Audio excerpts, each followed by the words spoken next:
Semuanya, selamat wayah ya dimanapun kalian berada.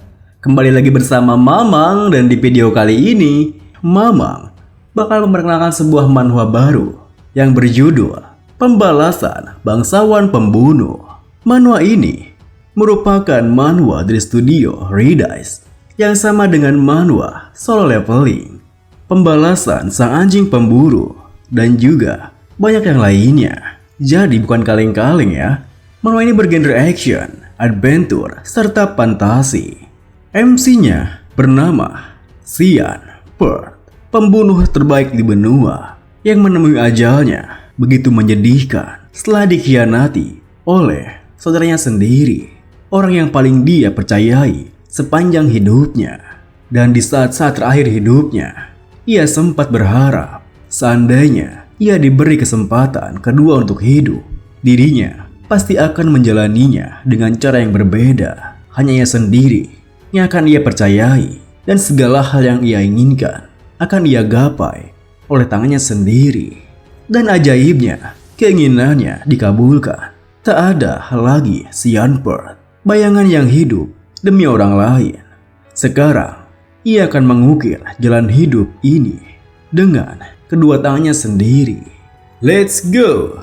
Di awal video ini, terlihat sekelompok para ksatria yang tengah memojokkan seorang pria yang tampak tengah sekarat. Pria yang di pojokan itu adalah MC kita yang mana bernama Xian Pearl. Saat itu, di tengah lawan-lawannya yang terus saja menekannya, Xian berpikir, hiduplah demi klan. Itulah yang selalu ayahku katakan. Maksud dia adalah aku tak boleh menginginkan apapun dan harus tetap berada di sisi saudaraku layaknya bayangan. Di saat Xian berpikir seperti itu, bahkan ia menunduk menandakan kepasrahannya. Seorang pria bernama Boris yang memimpin pasukan ksatria itu kini melangkah mendekat ke arahnya sembari menuturkan pemandangan yang benar-benar indah. Seorang knight melawan komandan terkuat di benua seorang diri. Saudara pria itu memang luar biasa. Kau benar-benar menarik, Xian Pearl. Mendengar perkataannya, Xian pun menatapnya dengan tajam. Perasaannya kembali bergejolak. Bahkan ia berkata, Boris, apakah Hisar Black Pog yang menjijikan itu? Sembari mengatakan itu, Xian menggunakan kekuatan terakhirnya untuk mengeluarkan magic miliknya.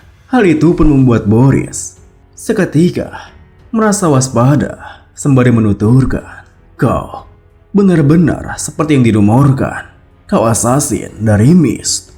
Mist merupakan organisasi yang bagaikan kabut bagi kami, Knight of Light. Aku akan lapor pada atasan kalau aku sudah menyingkirkan makhluk kotor yang berafiliasi dengan orang-orang kafir. Tentunya Xian pun tak tinggal diam. Ia bersiap dengan senjatanya sembari membalas. Coba saja, itu pun kalau mulutmu masih bisa digunakan setelah ini. Bisa kujamin mulutmu itu tak akan menyisakan satupun gigi setelah aku selesai berurusan denganmu. Melihat amarahnya, Boris pun masih sempat mengejeknya. Kalau kau berniat menggunakan kekuatan rahasiamu itu, sebaiknya menyerah saja. Ada magic 9 star barrier yang ditanamkan di sini. Meskipun Boris mengintimidasinya, Xian tetap bersikeras dengan tujuannya. Bahkan ia berpikir, pokoknya aku harus keluar dulu dari situasi ini dan mengungkap pelaku di balik semua ini pada saudaraku. Dengan begitu, Xian pun kini bersiap sembari menekankan, tinggal kurobek habis saja.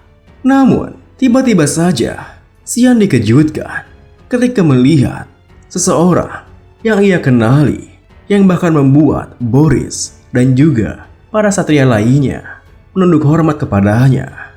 Cukup, Xian. Di tengah mata yang terbelalak, Xian berpikir, hiduplah demi klan. Itulah yang selalu ayahku katakan. Saudaramu, Asel, adalah perpanjangan dari klan. Kesuksesan Arcel adalah kesuksesan Xianford. Dan pelakunya adalah Arcel. Melihat Arcel di hadapannya tentunya membuat Xian jatuh berlutut saking tidak percayanya. Meski begitu, Arcel kini mendekat ke arah Xian sembari berkata, "Sepertinya kedatanganku membuatmu bingung." Dengan wajah sangat terkejut, Xian menatap Arcel di depannya bertanya, "Apa maksudnya ini?" Arcel membalas, "Xian, kau sudah melaksanakan tugasmu dengan baik. Demi klan, demi rakyat, dan demi diriku. Itu sebabnya aku hanya sedang berusaha melepaskan beban yang kau pikul itu." Mendengar hal itu, rasa kegundahan Xian semakin dalam. Ia tak mengerti kenapa Arcel yang begitu ia junjung tinggi malah mengkhianatinya. "Aku tidak mengerti. Apa aku sudah membuat kesalahan?" Dengan tatapan merendahkannya, Arcel melanjutkan, "Kesalahan? Kabut yang tidak menyenangkan itu. Kau tak lebih dari sekedar pembunuh. Bahkan aku tak lagi bisa memanggilmu manusia. Kau sudah cukup lama membodohi kami. Masih bisa bilang kau tak tahu dosamu sendiri."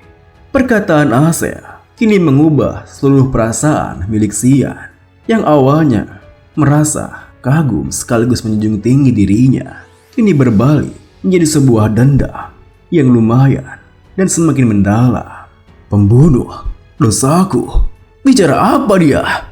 Pertarungan suksesi di Kekaisaran, serangan pasukan Demon King, perang untuk menyatukan benua. Aku sudah membantumu mencapai semua hal yang kau mulai karena melayanimu adalah tujuan hidupku. Tapi sekarang kau seenaknya membuangku.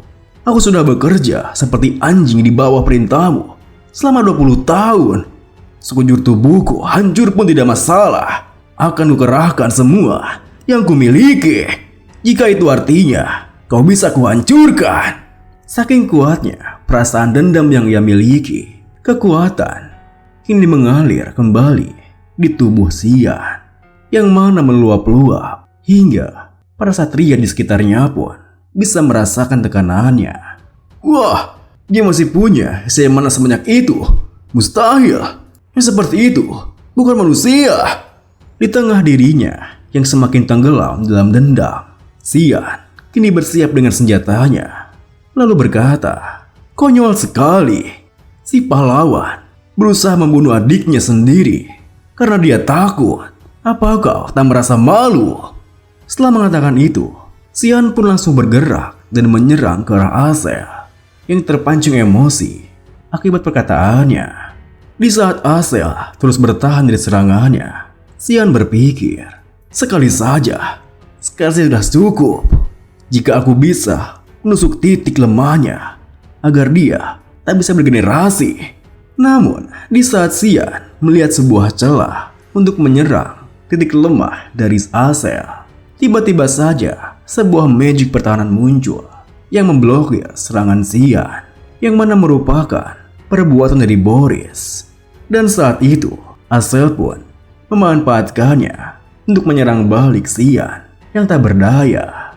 Bajingan malang. Di saat pedangnya telah menusuk tubuh Xian, yang bahkan membuat Xian sendiri tak mampu memegang kembali senjatanya, Arcel berkata, "Tadinya aku ingin memberimu kematian yang tak menyakitkan karena kau itu adalah adikku. Tapi ternyata kamu menunjukkan sifat aslimu. Dari awal aku sudah tahu makhluk macam apa dirimu ini, Demon. Beruntungnya sejak awal aku tak pernah mempercayaimu." Tentunya perkataan terakhir Arcel membuat Xian terkejut bukan main. Meski begitu, dengan acuhnya Arcel meninggalkan tubuh Xian yang telah terlubangi pedangnya. "Ayo pergi." Di saat-saat terakhirnya, dikala darah semakin banyak keluar dari lubang yang terluka akibat tusukan pedang Arcel, Xian hanya bisa meratapi kemalangannya. "Sia, apa ini akhirnya? Betapa bodohnya kehidupan yang kujalani. Bodoh." Meski begitu, di saat dirinya merasa tak berguna. Xian kembali mengumpulkan semua sisa kekuatannya dan ia pun kembali menerjang ke arah Asel. Ya! Namun sayangnya, lagi-lagi meskipun senjatanya sempat akan mengenai leher Asel, Asel sendiri langsung bereaksi dan menghabisi Xian dengan satu serangannya. Namun, di saat Xian merasa hidupnya telah berakhir, tiba-tiba saja ia terbangun dan dikejutkan oleh teriakan seorang maid di depannya. Tuan Muda Xian, mau sampai kapan Anda tertidur? Tolong bangun, Anda harus segera bersiap-siap. Saking terkejutnya dengan melihat pelayan tersebut, Xian pun meneriakinya. Emily, kenapa kau ada di sini? Di saat Emily terkejut akibat teriakannya, Xian pun melihat ke arah sekitarnya sembari berpikir, "Hah? Sudah hampir 20 tahun lamanya aku tak melihat dia. Dia sama seperti terakhir kali aku melihatnya. Dan tempat ini, aku ingat, ini kamar yang biasa aku tinggal di saat anak-anak. Penataan furniturnya juga sama. Sebentar, aku jadi anak-anak lagi."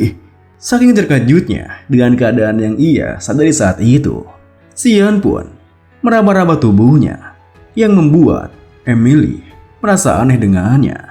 Tuan Muda Xian, Anda mengulur waktu lagi karena tidak mau latihan ya? Mohon cepat bersiap. Xian sendiri yang masih merasa kebingungan membalas. Latihan? Latihan apa? Beberapa saat kemudian, Xian pun telah menyadari beberapa keanehan yang ia hadapi saat itu. Ia berada di wilayah Clanford, tempat di mana ia dibesarkan. Kini, sembari melangkah ke sebuah area, Xian memperhatikan sekitarnya sembari berpikir, sekarang aku yakin aku kembali ke wilayah keluargaku di masa lalu. Apa ini kejadian di mana aku melihat kilas balik masa lalu sebelum mati? Aku ingat 20 tahun yang lalu, tahun pendirian 985, tanggal 1 Maret, 1 tahun sebelum aku memasuki akademi. Setiap tahun, keluarga kami mengadakan sesi latihan duel.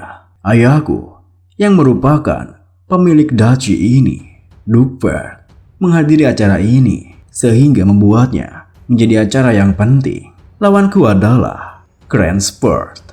Dia seumuran denganku dan merupakan saudara tiriku. Ibunya, Margaret RZ, adalah istri Duke. Gara-gara itu, Cranspert menerima banyak perhatian meskipun kami berdua masih merupakan anak paling muda dan aku adalah anak haram. Setelah diolok-olok dalam pertarungan ini, aku pun menjadi bahan tertawaan bagi semua orang. Duel ini juga menjadi alasan ayahku berhenti mempedulikanku. Setelah menyadari semua itu, Xian pun menarik keluar pedang miliknya. Namun pelayannya, Emily, malah meragukannya. Tuan Muda, bagaimana kalau Anda menyerah saja? Meskipun saat itu Xian merasa bahkan pelayan sepertinya memandang rendah dirinya tetap akan maju melawan Crans lawannya. Tidak apa, Emily, aku cuma perlu menang. Namun di saat ia telah mengeluarkan pedang rapier miliknya, ia menyadari ada keanehan yang terjadi hingga ia berpikir, padahal cuma rapier, tapi berat sekali. Kekuatanku sama seperti saat umurku segini. Senasi ini pasti bukan mimpi, bukan juga kilas balik dari kehidupanku. Aku juga belum pernah mendengar soal magic yang mampu menciptakan ilusi sekuat ini. Apakah aku benar-benar kembali ke masa lalu? Apa itu berarti aku bisa mengubah masa depanku juga? Di saat kemudian, Xian pun telah berhadapan dengan lawannya, Crans. Meskipun Crans memandang rendah dirinya, Xian tetap fokus dengan pertarungannya. Dan ketika ayahnya menyuruh memulai latihan duelnya, Crans pun langsung berlari ke arah Xian. Woi, lihat kemana kau dasar bodoh? Xian sendiri yang merasa jika pergerakan Crans sangat lambat, tentunya bisa dengan mudah menghindari serangan tebasan dari Crans. Menghindar seperti seorang pengecut ya. Namun, di saat Crans akan kembali menyerang, Xian langsung menyerang balik hingga pedang Crans pun terpelanting dan jatuh lumayan jauh. Kemudian Xian mengkombonya dengan menendang kaki Crans hingga Crans terjatuh kesakitan. Tentunya melihat hal itu, Ibunda Crans, Margaret RZ, seketika berteriak merasa khawatir. Crans! Namun, meskipun Crans tergeletak di depannya, Xian hanya melihatnya sembari berpikir, tinggal menempatkan pedangku ke lehernya saja dan duel ini berakhir. Tapi itu masih belum cukup. Dulu, Crans selalu menindasku sebagai bentuk hiburan bagi dirinya. Penindasan itu terus berlanjut ke akademi. Karena itu, aku harus benar-benar menginjaknya agar dia tak pernah lagi macam-macam denganku. Di kehidupan ini akan kuukir jalan hidupku dengan tanganku sendiri. Dengan begitu, Xian pun kembali menghajar Crans yang kesakitan hingga hasil duelnya adalah kekalahan Crans. Setelah itu, Duke memerintahkan Xian untuk menengoknya. Bahkan ia sampai mengosongkan jadwalnya hingga Xian bertanya-tanya apakah mungkin kemenangannya semengesankan itu. Bahkan ia juga sampai dikawal oleh high class knight bernama Ulken yang mana berafiliasi langsung dengan ayahnya. Kini di saat Xian akan menjenguk ke kamar Crans, ia berpapasan dengan ibundanya, Bu Margaret. Melihat hal itu, Xian pun berpikir, sepertinya dia bicara dengan Duke soal anaknya. Ekspresinya seperti orang yang baru saja menginjak tai. Dengan pikiran seperti itu, Xian pun bertanya, apa Crans baik-baik saja, Madam? Tentunya, pertanyaan Xian membuat ibunda Margaret kesal dengannya.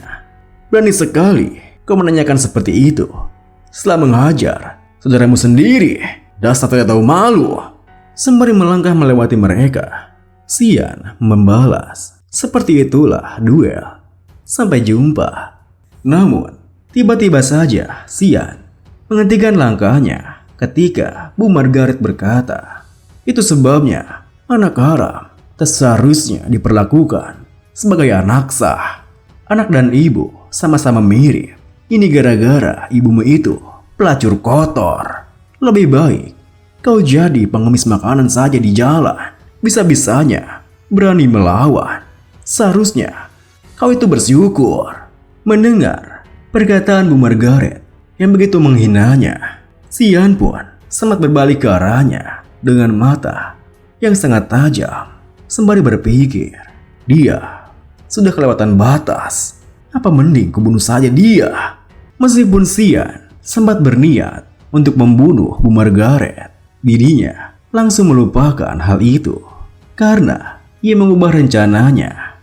Ia tahu cara untuk membuatnya lebih menderita dibandingkan siapapun. Dan ia akan pastikan untuk melakukannya secara perlahan-lahan. Dengan niatan seperti itu, Xian pun menuturkan, Anda tahu, aku akan memasuki akademi bersama Crans kan? Bu Margaret yang tak mengerti maksudnya bertanya, apa yang ingin kau katakan? Xian tersenyum menekankan, aku yakin Anda ingin putra Anda lulus dengan anggota tubuh yang masih utuh, bukan? Apa Anda tidak khawatir dengannya, Duchess? Tentunya perkataan Xian yang begitu mengancam putra miliknya membuat Bu Margaret seketika ingin menampar Xian di depannya. Kau beraninya kau mengatakan sesuatu yang sangat tidak sopan. Untungnya sebelum Duchess Margaret bisa menampar Xian di depannya, kesatria Ulken yang menemani Xian langsung menengahi. Maafkan saya, Duchess. Duke telah memanggilnya. Saya rasa saya tak dapat menundanya lebih lama lagi. Kami pergi dahulu, Duchess. Dengan begitu, karena Satria akan menghalanginya. Duchess Margaret pun tak bisa berbuat apa-apa, yang membuat Xian tersenyum puas sembari berpikir. Perintah Duk itu absolut. Kenaiknya telah diperintahkan untuk melindungiku. Aku tak percaya ternyata ada seorang kenaik yang bahkan tidak mengalah pada Duchess. Mengesankan. Beberapa saat kemudian, Xian pun telah tiba di ruangan ayahandanya, Duke Ford. Putra termuda Ford, Xian, menyapa sang Duke. Di saat ia menyapanya, Xian berpikir, terakhir kali kami bertemu secara pribadi sekitar 15 tahun yang lalu. Kemudian, ayahandanya menyuruhnya untuk duduk di sana. Sembari duduk di sana, Xian menatap ke arah ayahandanya berpikir. Duke Willius Ford, penguasa Velias bagian barat Kekaisaran Usip. Dunia memanggilnya dengan berbagai nama. Guardian of the Continent, sang pahlawan yang telah menghentikan invasi dari para demon untuk waktu yang lama dengan bantuan dari kekuatan magicnya yang luar biasa dan kebijaksanaan duniawinya. Pria ini memikul tanggung jawab tanpa ada yang memaksanya, sampai akhirnya dia mati dalam pertarungan melawan invasi dari pasukan Demon King. Yang dia inginkan hanyalah kedamaian di seluruh kontinen. Tapi ingatanku tentangnya berbeda. Seorang pria yang memanfaatkan kehendak bebasnya, yang memutuskan untuk menghabiskan sisa hidupnya demi melayani orang lain. Pria yang bodoh. Lalu, setelah berdiam dan saling bertatapan, Pak Willius Ford berkata, matamu secara presisi mengikuti pedang itu dan menghindarinya. Pada saat Krantz melaju ke arahmu, kau menatap lurus ke arah jalur pedang yang mengayun dan membelokkan tubuhmu untuk menghindarinya. Kapan kau belajar cara menggunakan pedang? Mendengar hal itu, Xian yang merasa jika Pak William pakar seperti biasanya membalas, aku tak bisa mengatakan bahwa aku mempelajarinya. Aku selalu berlatih setiap hari seorang diri. Mendengar jawabannya, Pak Willius melanjutkan, dari apa yang aku tahu, kau tidak pernah punya ketertarikan terhadap swordsmanship. Kenapa kau menyembunyikan kemampuan hebat seperti itu? Xian pun berakting malu-malu, menjawab, aku sungguh tidak ingin menarik perhatian orang lain. Melihat sikapnya, Pak Willius berkata, meski begitu, kau sungguh mengeluarkan seluruh kemampuanmu untuk mengalahkan Krantz. Tapi, bukankah apa yang kau lakukan setelahnya itu tak diperlukan? Xian yang merasa jika Pak Willius menyadari rencananya berpikir, tujuannya di balik pertanyaan itu sepertinya cukup jelas. Apa dia berencana untuk mencari tahu sejauh apa kemampuanku? Dengan pikiran seperti itu, Xian membalas, Aku ingin membuktikan diriku sendiri. Pak Willius yang penasaran bertanya, membuktikan? Membuktikan apa? Xian melanjutkan, bahwa aku lebih baik dari Krantz. Meskipun kami memiliki darah yang sama, yang mana juga aku simpulkan sebagai arti dari duel tersebut. Mendengar jawaban Xian, seketika itu juga Pak Willius terkekeh. Luar biasa, jawaban yang jelas dan ringkas yang menunjukkan sikap tenangmu. Aku tidak tahu bahwa kau ternyata seberbakat itu. Aku senang sekali kau akan menjadi dukungan yang hebat dan dapat diandalkan oleh Asel suatu hari nanti. Mendengar hal itu, seketika itu juga Xian pun kembali teringat dengan pengkhianatannya hingga ia berpikir, apa? Kenapa aku harus menjadi membantunya? Ini masih sama, dia masih terobsesi dengan Asel. Kalau begitu, aku hancurkan saja semuanya. Semua yang ingin Asel lakukan. Kemudian, Pak Willius menuturkan, ini bukan sebuah trofi, tapi aku ingin menghadiahimu atas duel ini. Jika kau ingin sesuatu, katakan saja padaku. Xian pun, yang telah memikirkan rencananya, langsung menjawab, yang aku inginkan adalah, sesaat kemudian, sekembalinya Xian di ruangan ayahandanya, Pak Willius, ia langsung mendengar ocehan dari mainnya, Emily. Kamu bilang kamu ingin memasuki medan perang? Dengan santainya, Xian membalas, "Ya, itu benar. Tapi itu masih belum pasti." Tentunya, perkataan Xian membuat Emily semakin marah padanya. "Ini membuatku gila. Apa Anda sudah gila? Apa Anda tahu tempat seperti apa itu? Itu dipenuhi dengan demonic beast yang keji dan mengerikan."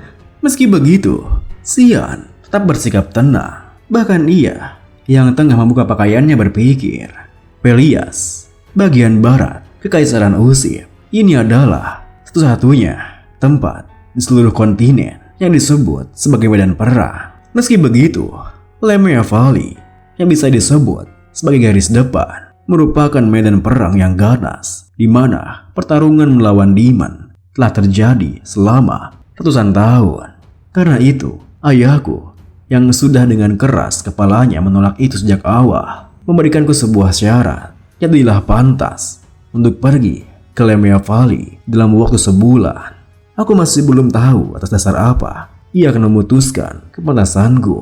Aku akan meningkatkan kekuatan fisikku sebanyak mungkin selama waktu yang diberikan. Aku masih lebih lemah dibandingkan dengan teman sebayaku.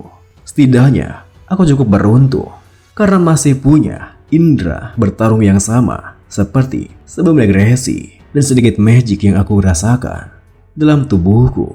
Jika aku melatih tubuh ini sesuai dengan kemampuanku, aku pasti bisa memanfaatnya dengan baik. Bagus, aku akan mulai berlatih hari ini juga. Namun di saat Xian berpikir seperti itu, tiba-tiba saja pintu kamarnya terbuka dengan keras bersama dengan sebuah teriakan dari kakak perempuannya. "Xian!" Dengan kasarnya, kakak perempuannya, Alice, langsung mencengkram kerah baju Xian dan mengomelinya. Apa kamu gila? Aku dengar kamu meminta kepada ayah untuk mengirimmu ke medan perang." Meskipun Emily menyapanya, Alice yang begitu marah tak mempedulikannya. Hingga Xian pun yang hanya bisa pasrah membalas, lepaskan aku dulu, Alice." Setelah melepaskan Xian, Alice menekankan, "Ini tak bisa dibiarkan. Ikutlah denganku ke atap. Dengarkan, Xian?" Di saat kemudian, mereka berdua pun telah tiba di atap bangunannya, di mana Alice mengatakan, "Sekarang kita akan mulai ketika sudah mengeluarkan pedang kita. Aku akan membiarkanmu pergi ke medan perang jika kamu bisa menahan seranganku selama 3 menit. Mendengar hal itu, Xian yang merasa lelah pun membalas, "Apa kau memang harus sampai sejauh ini, Alice?" Alice menimpali, "Aku tidak mau mendengarnya. Jawab saja satu pertanyaanku ini. Apa kamu mengejar gelar keluarga?" Alih-alih menjawabnya, Xian malah terdiam berpikir. Itu sebabnya dia melakukan ini. Aku bahkan tak sedikit pun tertarik akan hal itu. Namun sayangnya, sikap diamnya malah membuat Alice mengira jika itulah keinginannya. Jadi benar, keluarkan pedangmu. Xian yang tak punya pilihan lain pun menarik keluar pedangnya sembari berpikir.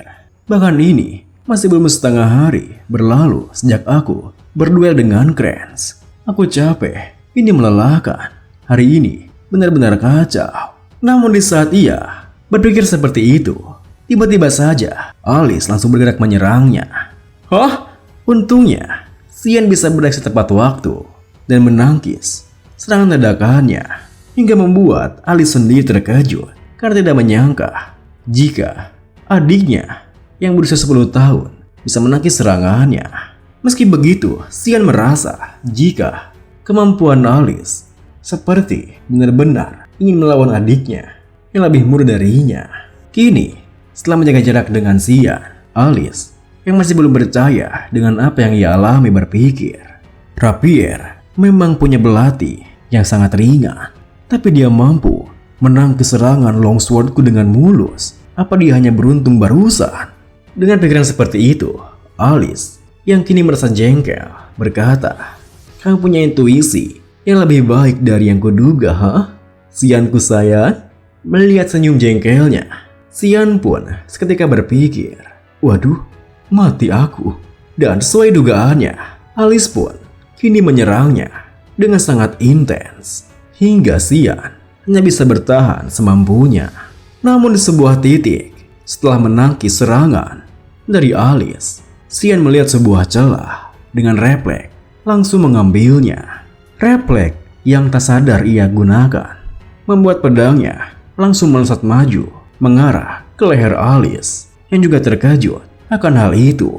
Melihat pedangnya yang mengarah langsung ke leher dari kakak perempuannya. Seketika itu juga Xian mengubah arah pedangnya dengan terburu-buru hingga membuat kakak perempuannya Alice bisa menangkis pedangnya. Lalu dikala mereka berdua menjaga jarak masing-masing, Xian berpikir, itu tadi berbahaya. Kalau aku tidak mengubah arah pedangku, aku pasti sudah membunuhnya. Kebanyakan skill dari Miss Swordmanship itu memang dibuat untuk melakukan pembunuhan seketika. Sulit untuk melawannya tanpa menggunakan skill karena kekuatanku masih kurang. Apa 3 menit masih lama? Aku menutupi kekurangan kekuatan ini dengan menyalurkan mana ke pedangku. Tapi aku sudah tidak kuat lagi. Namun di saat Xian tengah berpikir seperti itu, tiba-tiba saja ia dikejutkan ketika mendengar kakak perempuannya Alice yang tengah merapalkan sebuah mantra yang merupakan sihir 6 star. Tanah, udara, datanglah kepadaku dan jadilah pedangku. Kini setelah perapalannya selesai, Alice pun menggunakan Magic 6 star Aqua Blade hingga membuat Xian bertanya-tanya apakah Alice benar-benar sungguh ingin membunuhnya.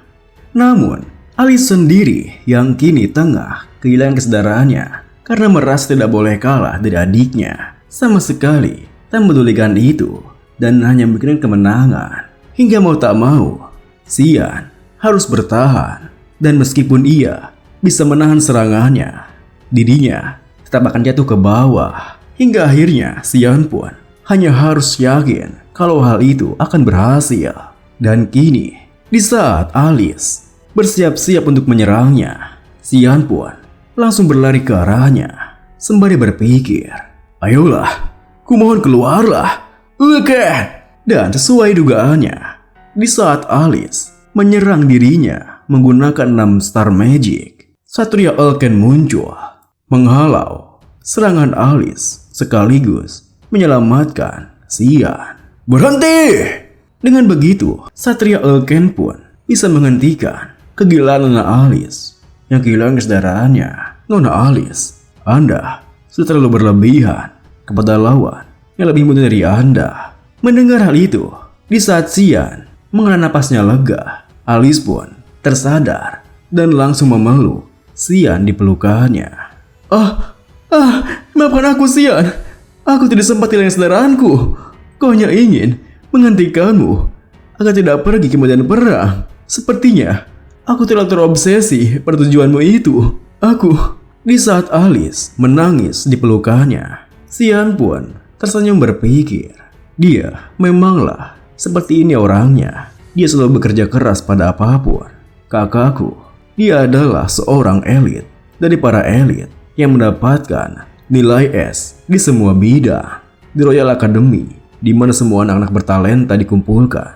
Entah bertalenta dalam swordmanship, magic, atau bidang pelajaran yang lain. Selain itu, kecantikannya sungguh sangat mempesona. Karena hal itu, dia disebut sebagai God's Child.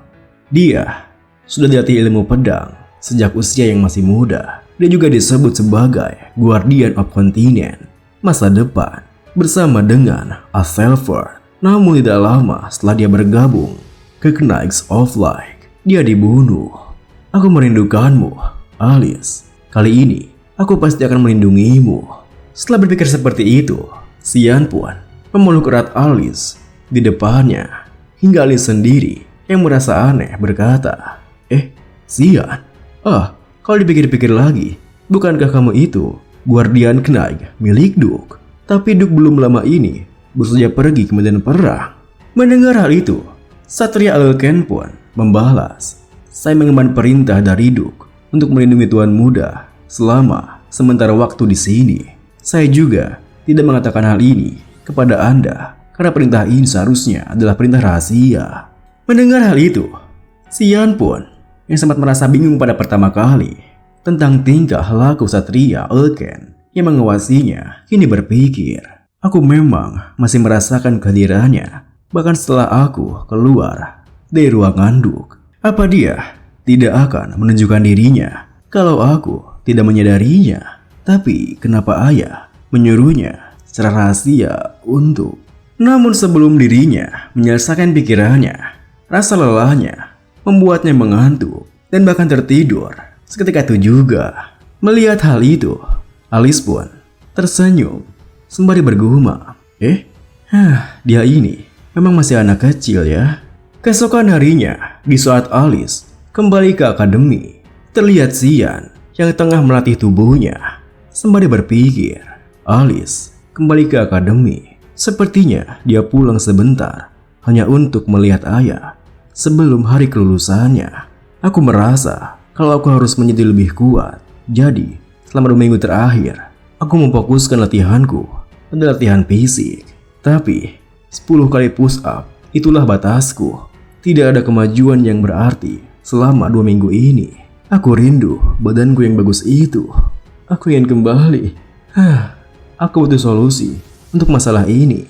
Di saat Xian memikirkan hal itu, tiba-tiba saja pelayannya, Emily, memasuki ruangannya. Tuan muda, ada paket yang dikirim oleh Nona Alice. Tapi, apa ini? Baunya sangat tidak enak. Sembari mengambil paket miliknya yang berupa sebuah botol yang berbau begitu mengerikan, Xian berpikir, itu adalah Hellhound's Blood yang memang aku minta pada si Alice. Itu adalah item langka yang hanya bisa didapatkan di lembah Lemea. Tapi sepertinya rumor yang beredar kalau item itu ada di black market memang benar. Darah dari Demonic Beast dianggap beracun karena aromanya yang sangat tidak enak dan juga sensasi terbakar ketika dikonsumsi. Tapi item ini sebenarnya akan meningkatkan mana dan strength orang-orang yang mengkonsumsinya. Tapi masih banyak orang yang menganggap kalau itu hanya rumor yang tidak benar. Aku sendiri mengetahuinya karena pengalamanku di kehidupan sebelumnya. Setelah berpikir seperti itu, Xian pun menuangkan botol darah Hellhound-nya kepada sebuah mangkok hingga aromanya kini menyebar ke seluruh ruangannya, bahkan membuat Emily menutup hidungnya rapat-rapat. Ditambah lagi, ia merasa aneh ketika melihat Xian yang bersiap untuk meminumnya. Tuan muda, apa aneh minum cairan bau itu? Meskipun sempat agak ragu-ragu karena baunya yang begitu menyengat, Xian pun langsung menenggaknya. Lalu berpikir, jangan khawatir, Emily, karena aku juga satu-satunya orang yang bisa beradaptasi dengan masakanmu. Aku bahkan masih ingat rasanya ketika pertama kali mencobanya. Kalau tidak salah, masakannya itu adalah sup jamur. Jantungku sempat berhenti sepersekian detik ketika aku pertama kali memasukkannya ke dalam mulutku. Dibandingkan dengan sup itu, cairan ini masih lebih mendingan. Kemudian, setelah menenggak habis cairan itu, Xian berteriak, rasanya nikmat sekali. Emily, aku mau jalan-jalan sebentar. Meskipun sempat terkejut dengan tingkah tuan mudanya, Emily langsung menjawabnya, iya, tuan, silakan saja. Dengan begitu, Xian pun kini berjalan-jalan hingga ke ujung kota. Dan sembari mencari sebuah tempat yang ia tuju, Xian berpikir, sekarang mari kita lihat apakah item ini memang bekerja atau tidak. Sudah lama sekali sejak aku terakhir kali ke tempat ini. Aku memang sudah menantikan hari ini selama 2 minggu terakhir. Sekaranglah momen ketika Elken tidak ada di sini untuk melakukan laporan regulernya. Menyebalkan memang, dia selalu mengikutiku kemana saja. Terkadang aku memang datang ke sini ketika aku ingin sendirian. Lalu suatu hari, Asel menerima Divine Revelation dari God of Light, Lumendal. Dikatakan kalau ada kuil kuno yang tersembunyi di sekitar gunung ini. Di mana ya tempatnya? Aku tidak terlalu mempercayainya, tapi memang ada tempat di mana berkumpulnya aliran mana. Tentu saja, Divine Revelation itu masih belum muncul. Sepertinya di sini. Jadi, satu-satunya cara untuk mengetahuinya adalah sekarang ini. Setelah berpikir seperti itu, Xian pun menyebarkan mananya ke tanah di depannya. Dan ternyata mana yang disebarkannya tepat di atas sebuah terowongan yang mengarah ke dalam tanah. Sembari menatap ke arah terowongan itu, Xian bergumam, "Asel, aku berani bertaruh, kau pasti tidak akan bisa membayangkan apa yang sedang kulakukan sekarang ini. Sepertinya memang ada di sekitar sini." "Baiklah, aku akan masuk ke sana." Di saat Xian menuruni anak tangga terowongan di depannya, Xian berpikir ini berbeda dibandingkan saat sebelumnya aku ke sini. Tempat ini dulunya sebuah kuil kuno yang melayani God of Light Lumendel. Sampai seluruh sejarah tanah ini terhapus karena perang God Demon yang terjadi 300 tahun yang lalu. Siapa yang pernah menyangka tempat ini berada di pegunungan, tepat di belakang kastil. Aku bisa melihatnya. Pemilik kuil ini, ternyata di tengah kuilnya terlihat sebilah pedang yang begitu bercahaya, mengambang, menunjukkan keanggunannya. Sembari melangkah mendekat ke arah pedang itu, Xian melanjutkan, 999 sebelum abad pendirian 12 Agustus, umat manusia akhirnya berhasil mengusir pasukan Demon King dari Velias. Pasukan Demon King jauh lebih kuat daripada para manusia. Tapi para manusia menemukan relik kuno yang disebut God's Weaponry, membuat mereka meraih kemenangan. Salah satu dari relik itu, Durandi Arc, merupakan sebuah pedang suci yang diberkati God of Light Lumendel. Pedang ini dianggap menjadi penyebab utama kemenangan umat manusia melawan demon.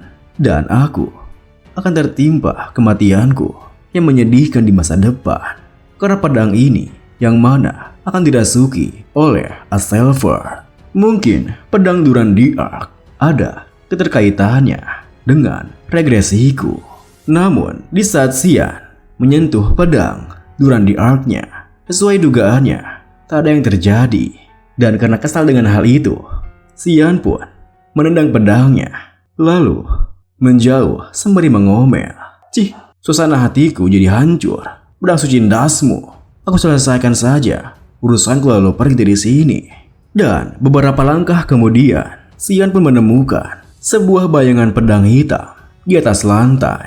Hingga Xian pun berpikir, setelah kita berjalan melewati cahayanya, ada suatu bayangan yang terasa agak tidak duniawi. Sekilas, mungkin kau mengira itu bayangan pedangnya, tapi itu mustahil. Ini bukan bayangan, karena di mana ada cahaya, pasti ada juga kegelapan. Ini sebuah jalan yang menuju ruang lain, tersembunyi oleh Altar of Light. Dengan begitu, Xian pun kembali menggunakan mananya dan berhasil membuka sebuah jalan menuju tempat ruang tersembunyi. Beberapa saat kemudian, setelah Xian melangkah memasuki jalan tersebut, ia pun menemukan tujuannya, di mana di tengah ruangan itu terlihat sebuah pedang yang berkebalikan dengan pedang Durandi Arc. "Senang bertemu denganmu, pedangku, Demonic Sword, Kaeram." Tanpa membuang banyak waktu, Xian pun langsung mengambil pedang tersebut, dan tanpa penolakan sama sekali, pedangnya pun tercabut dan mengeluarkan aura demon yang begitu pekat. Meski begitu, dengan santainya Xian mengayun-ayunkan pedangnya sembari bergumam, "Ohayo, Kaeram. Weh, apa kau masih belum bangun? Perasaan yang familiar ini yang terbaik. Aku ingin menebak sesuatu sekarang juga." Di saat Xian tengah merasakan perasaan yang enak itu, tiba-tiba saja sebuah bayangan muncul tak jauh di depannya. "Nah, apa kau tak punya ketakutan? Apa kau tahu apa artinya jika membangunkan aku?" Meskipun sosok bayangan di depannya begitu hitam pekat, bercampur dengan warna merah darah, dengan tenangnya Xian membalas, "Entah itu artinya pedang ini sekarang milikku." Bayangan itu menimpali, membangunkan seekor Demonic Sword yang tertidur. Sudah terlambat sekarang untuk menyesalinya, nak. Tubuhmu sekarang milikku. Namun, di saat bayangan itu akan menyerang ke arah tubuh Xian, Xian sendiri langsung mencengkram leher bayangan itu. Dengan santainya, Xian berkata, "Kau tidak segagah ini sebelumnya." Tentunya, melihat Xian yang bisa mencengkram lehernya, bayangan itu pun dibuat terkejut. Kau ini apa? Bagaimana kau bisa menyentuhku?" Xian pun tersenyum menimpali. "Sudah aku bilang, pedang ini milikku." Di saat bayangannya menunjukkan wujud yang sebenarnya, ia langsung menyerang ke arah Xian menggunakan cakar tangannya. "Nyala!" Xian pun langsung bereaksi untuk menghindarinya, hingga wujud bayangan itu langsung berusaha menjaga jarak. Siapa kau? Apa kau sang penerus? Kenapa aku merasakan auranya Aeru darimu?" Mendengar hal itu, Xian pun membalas, "Benar, aku penerus Aeru. Mastermu sudah kembali. Membungkuklah." Demonic Sword Kaeram. Tentunya Kaeram yang merupakan Demonic Sword perempuan tak bisa mengakui tuannya yang masih merupakan seorang bocah. "Kau cuma seorang bocah. Aku tak bisa menerima ini." Dengan begitu, Kaeram pun langsung menyerang kembali ke arah Xian yang mana langsung mengimbanginya. Sembari berpikir, sepertinya perkataan takkan mempan. Tujuan terakhir Demonic Sword adalah ingin mengambil alih tubuh penggunanya. Aku tak punya pilihan. Aku akan sedikit lunak. Seperti sekian detik kemudian, di saat Kaeram akan menyerangnya, Xian menggunakan teknik yang bisa mengontrol Demonic Sword-nya. Demonic Sword Control. Seketika itu juga, pergerakan Kaeram terhenti dan terjatuh ke tanah. Di saat Kaeram ditekan seperti itu oleh teknik Demonic Sword Control, Xian menuturkan, "Aku hanya akan mengatakan ini sekali. Kenapa kau tidak terima saja aku menjadi pemilikmu selagi aku masih baik-baik?" Kaeram yang berusaha menahan tekanannya membalas, "Bagaimana kau bisa menggunakan itu? Dasar cecunguk arogan." Melihat sikapnya yang sama sekali enggan untuk menurut, membuat Xian terus-terusan menggunakan tekniknya Demonic Sword Control hingga membuat tubuh Kaeram nyungsap masuk ke dalam tanah lantai di depannya. "Bagaimana sekarang?" Kaeram membalas, "Aku akan menerima manusia." Mendengar hal itu, yang mana Kaeram nampaknya masih belum menerima tentang pengakuannya, Xian pun kembali mengancamnya. Demonic Sword Con. Mendengar hal itu, sebelum Xian menyelesaikan nama tekniknya, Kaeram pun menyelanya. Maksudku, Master." Dengan begitu, kini Kaeram pun telah menerima Xian sebagai tuannya dan mulai mengikutinya bersatu dengan pedang Demonic Sword-nya. Kini, Xian pun telah kembali ke ruang di mana pedang Duran Diak berada. "Karena aku sudah menyelesaikan apa yang kulakukan di sini, haruskah aku kembali? Aku sudah pergi terlalu lama." Di saat Xian melangkah, jiwa Kaeram kini kesenangan karena bisa menghirup udara segar. Sudah lama sekali aku tidak menghirup udara segar. Sangat menyegarkah? Hei, Master, siapa namamu?" Xian membalas, Xianford." Kaeram menimpali, "Xian, aku tak pernah mendengar nama itu sebelumnya. Apa Aeru sungguh milih seorang anak sepertimu?" Dengan datarnya, Xian berkata, "Iya, di hidupku yang dulu." Tentunya perkataan Xian membuat Kaeram kebingungan. "Hidupmu dulu? Apa yang kau bicarakan?" Xian membalas, "Ya, aku sudah pernah mati sekali." Meskipun saat itu Kaeram tak mengerti maksudnya, perhatiannya teralihkan ketika melihat pedang Duran Diak di depannya. Dia masih tertidur ya?" Xian berkata, "Kita harus menunggu 20 tahun lagi untuk memiliki dia." Mendengar hal itu, Kaeram pun yang merasa aneh membalas, "Weh, kau bicara seolah kau tahu masa depan." Namun, alih-alih membalasnya, Xian malah menebas gagang pedang Duran the Ark menggunakan pedang Demonic Sword yang membuat Kairam sendiri terkejut. "Woi, apa? Apa yang kau lakukan dengan itu?" Sembari memegang gagang pedang Duran the Ark, Xian tersenyum berkata, "Siapa tahu, mungkin ini akan membuat keadaan menjadi sedikit lebih menarik ke depannya." Pagi hari itu, terlihat sebuah kereta kuda yang tengah melaju meninggalkan kediaman kebangsawanan Fur. Tak berselang lama, kereta kudanya pun berhenti, di mana Xian melangkah keluar sembari berpikir, tak kusangka hari itu telah tiba. Waktu cepat berlalu. Kemudian Xian pun melangkah mendekat ke arah ayahandanya, Pak Willius, yang tengah menunggunya bersama dengan para satria bawahannya. Salam kepada Sang Du. Namun, alih-alih menjawab salamnya, Pak Willius malah bertanya, "Akan kutanya padamu satu kali lagi, apa kau masih bertekad untuk pergi ke medan perang? Jika kau ingin mundur sekarang, aku tidak akan menghentikanmu." Dengan wajah seriusnya, Xian membalas, "Benar, hatiku telah berada di medan perang." Mendengar jawabannya, Pak Willius pun memerintahkan Satria Elken di sampingnya. Buka itu. Mendengar perintahnya, Satria Elken kini mengambil sebuah scroll magic lalu melemparkannya, yang mana sekaligus mengaktifkan sebuah magic di dalamnya, yang mana ternyata merupakan sebuah magic pemanggilan seekor monster, Hellhound. Melihat hal itu, Xian pun sempat berpikir, Hellhound, Demonic Beast peringkat rendah dari Lemea Valley, Para Knight dan ayah pasti kesulitan dalam persiapan ujian ini, dan mereka semua akan membantu jika ini menjadi berbahaya kah? Di saat Xian tengah memperhatikan ke sekitarnya, di mana para kesatria bersiap di sekitar ayahandanya, Pak Willius berkata, "Kau harus bertanggung jawab atas setiap tindakanmu. Jadi buktikanlah sekuat apa tekadmu itu dengan lolos dari ujian ini dan menunjukkannya pada kami."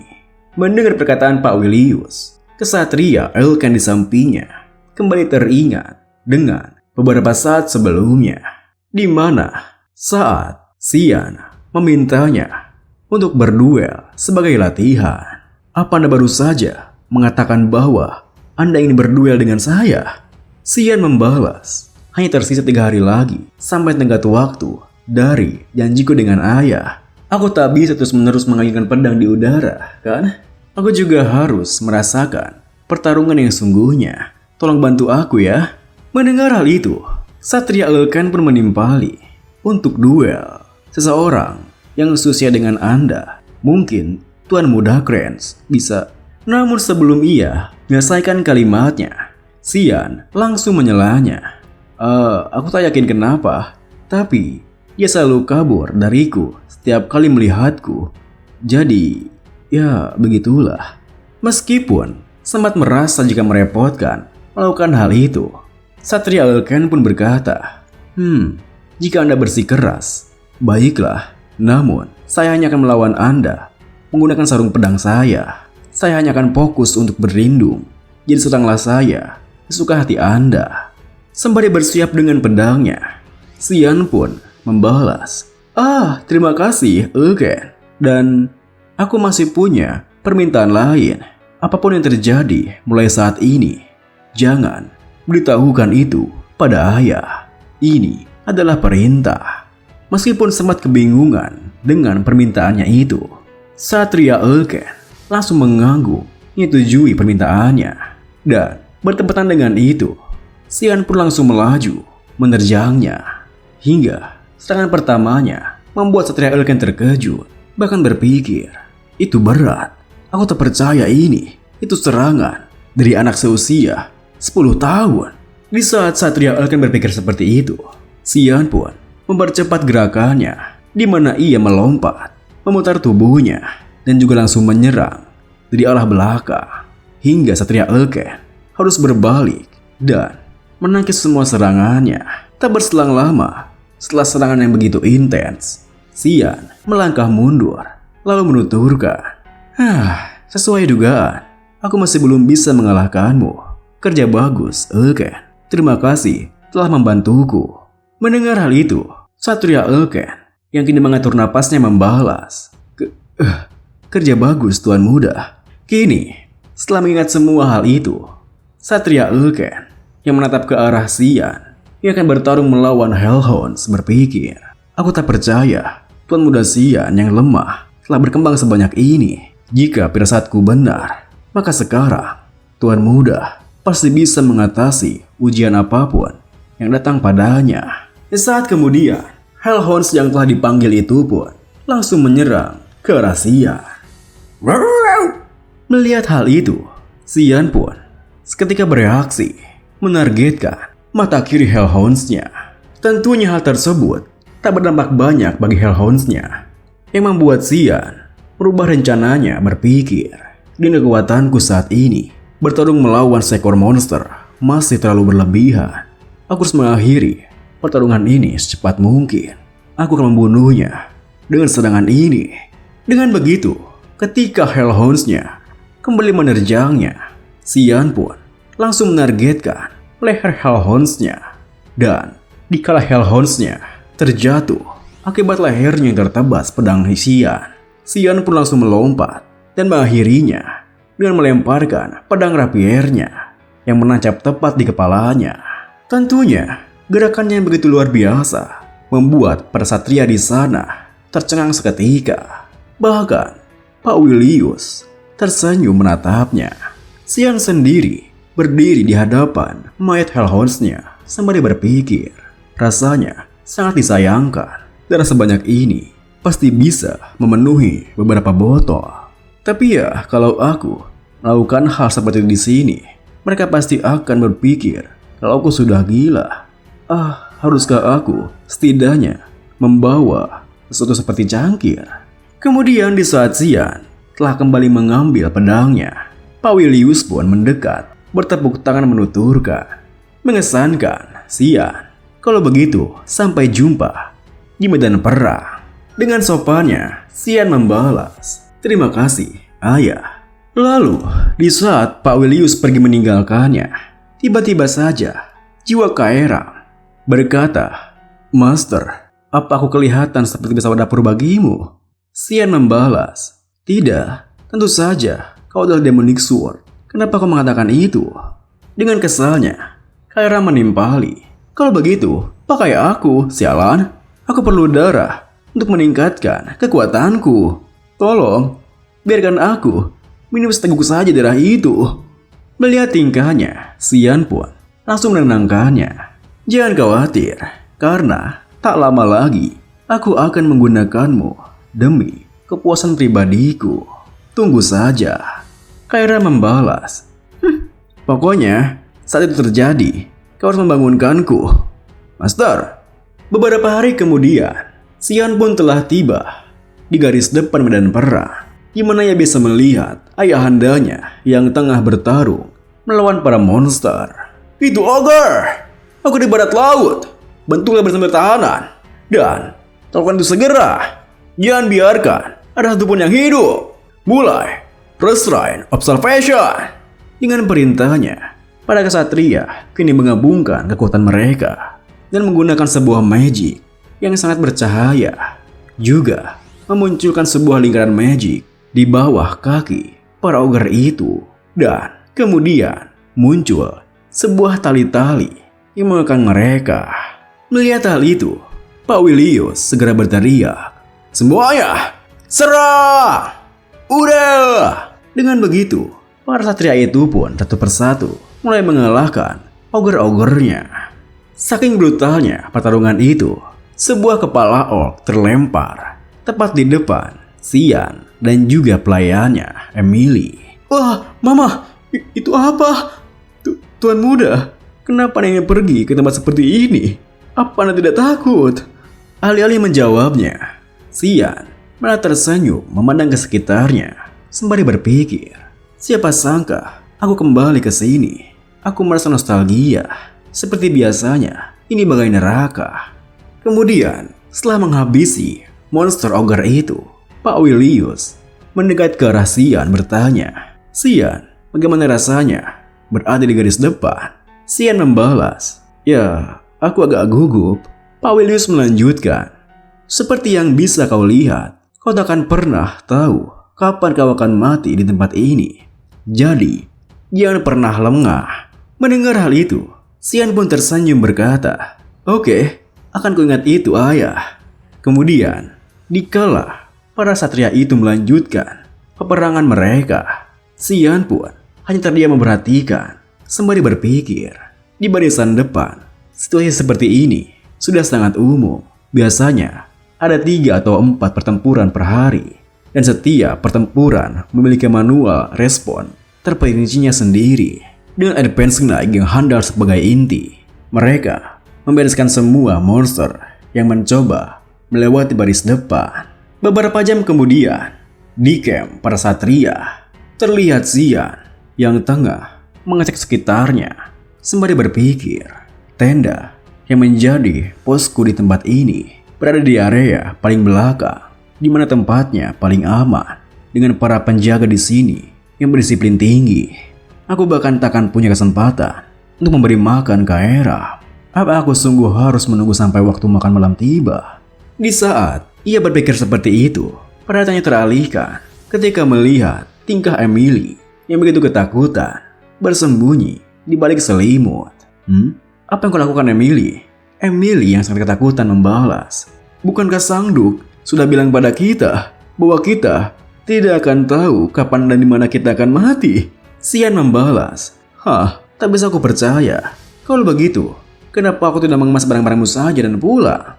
Dengan teriakan kesalnya, Emily menimpali. Anda pikir saya bisa? Padahal, Anda bahkan tak bisa melakukan apapun tanpa saya. Dengan monster yang ada di mana-mana ini, jika saya melarikan diri, siapa akan mengurus Anda, Tuan Muda? Ayo bergerak, sudah hampir waktunya makan malam.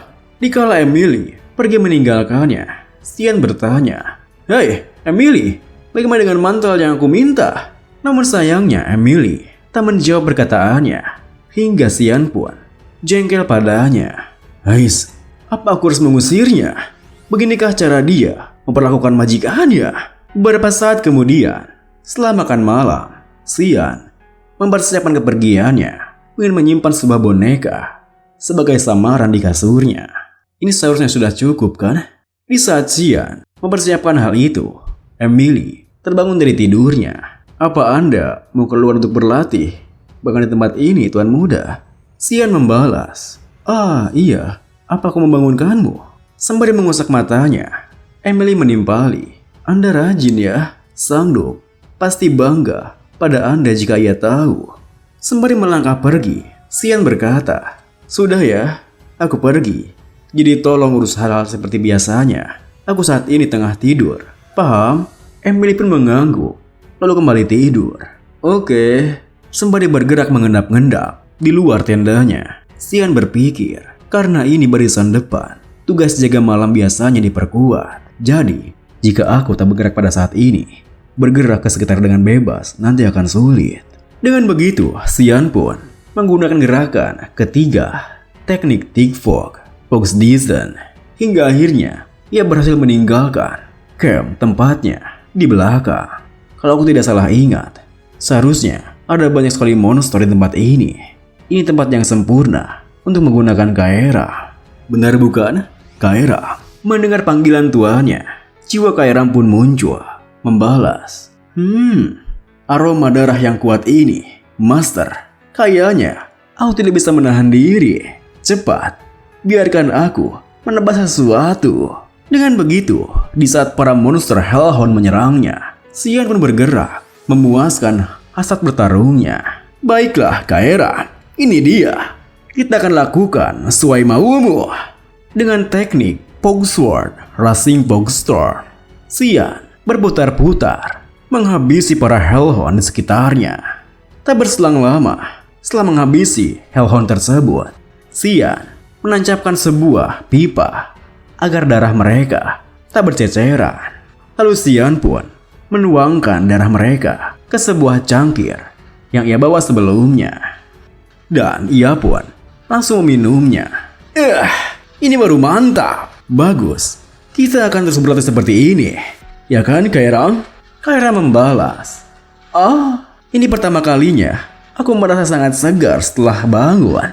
Menurutmu, bakal sampai berapa lama kita akan menjadi lebih kuat dengan membunuh anjing-anjing ini? Xian menimpali. Jangan cemas, malam tidak berlalu dengan cepat. Dan monsternya ada sangat banyak. Kairam yang begitu bersemangat berkata, oh, aku jadi sangat semangat sekali tuanku. Sementara itu, di sebuah jalan pinggiran tebing terlihat sekelompok rombongan kereta kuda yang tengah melaju lumayan kencang. Di antara kereta kudanya terlihat sebuah kereta kuda mewah yang ditumpangi oleh seorang wanita muda dengan pelayannya. Pelayannya berkata, saya tetap berpikir barisan depan itu terlalu berbahaya. Bagaimana kalau kita kembali saja?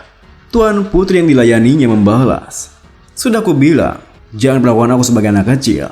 Aku adalah tuan putri istana kekaisaran. Harus berapa kali aku katakan padamu bahwa aku terikat pada kewajibanku untuk membantu ayah dalam perjalanannya.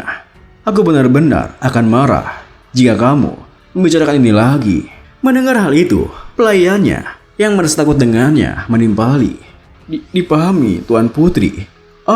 Saya jadi ingat. Ada kabar bahwa putra bungsu keluarga Ferd berada di barisan depan. Ia seharusnya seumuran dengan Anda, Tuan Putri.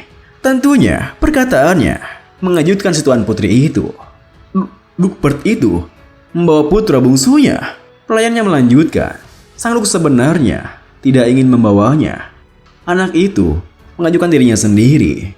Kalian kan seumuran, jadi kalian sebaiknya mencoba untuk akrab. Meskipun sebenarnya Tuan Putri itu tertarik dengan hal itu, dirinya langsung menyangkalnya. Mana mungkin aku peduli dengan hal sepele begitu? Lupakan, aku mau tidur sejenak saja. Pelayannya yang tak mengerti dengan tingkahnya membalas, iya, baiklah, dipahami Tuan Putri. Namun, saat kemudian, tiba-tiba saja Tuan Putri itu berkata, siapa nama dia? Tentunya, pertanyaannya membuat si pelayan makin kebingungan. Namanya Xian. Saya sangat yakin ia dipanggil Xian Ferd.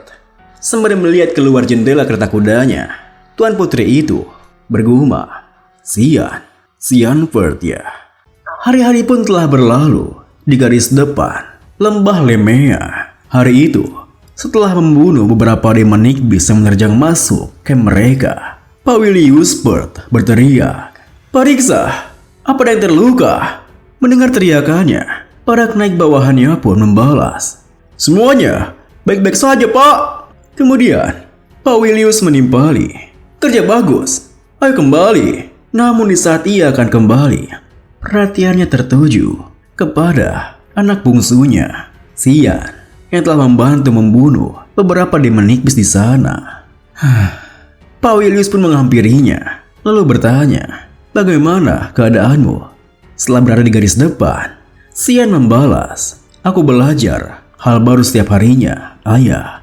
Melihat sikapnya, Pak Willius pun tersenyum, menimpali, "Begitukah? Kukira kau mau langsung kembali. Kau bertahan selama ini. Aku sangat bangga padamu. Dan ada sesuatu yang harus kubicarakan denganmu mengenai besok. Jadi datanglah ke tendaku dini hari."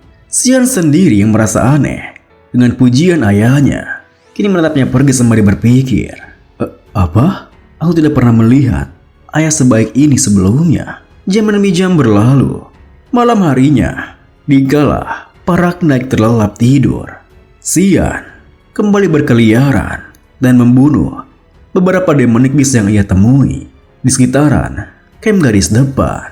Namun malam hari itu, Xian bertemu dengan monster demon Nigbis yang lumayan kuat, seekor Deathworm, hingga membuat Xian sendiri kesulitan membunuhnya. Deathworm.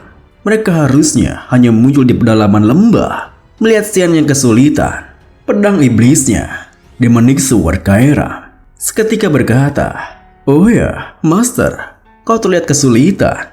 Bagaimana jika engkau membiarkanku mengambil alih tubuhmu?" Mendengar hal itu, Xian membalas, "Membiarkanmu mengambil alih? Apa kau kira aku tidak tahu apa rencanamu?"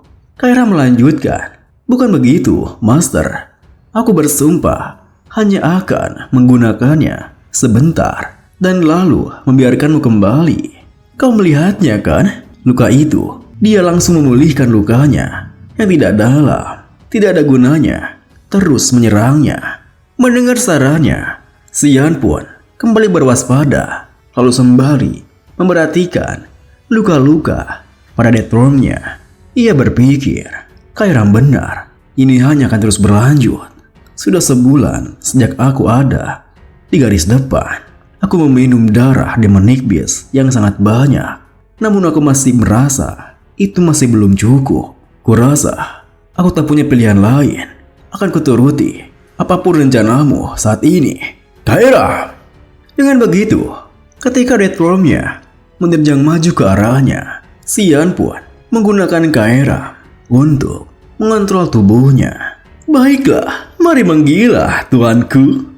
Menggunakan teknik T-Fog 9 Form Demonic Sword Manifestation, Kaira meliuk-liuk di seluruh tubuh deathworm, mencabik-cabiknya, menembus kulit tebalnya. Lalu di tengah teriakan kesakitan deathworm tersebut, Kaira mengkombonya dengan teknik Fog Sword Egg Fluttering Fetus, di mana ia melaju dengan cepat hingga deathworm-nya terbelah seperti bunga teratai. Beberapa jam kemudian, setelah Xian kembali ke tendanya, Ulken beserta Pak Willius dan juga kenaik yang lain mulai menyadari ada yang aneh dengan area di sekitarnya, di mana mereka menemukan mayat demonic beast yang lumayan banyak. Meski begitu, mereka dibuat penasaran atas siapa yang telah mengalahkan para demonic beast itu. Kini sembari menyelidikinya, kenaik Ulken menuturkan, belum lama semenjak dia terbunuh. Menanya terlihat cukup mengesankan. Apa mungkin demon yang melakukan hal ini? Tuan yang ia layani, Pak Willius, membalas, "Kita tak bisa mengesampingkan ini.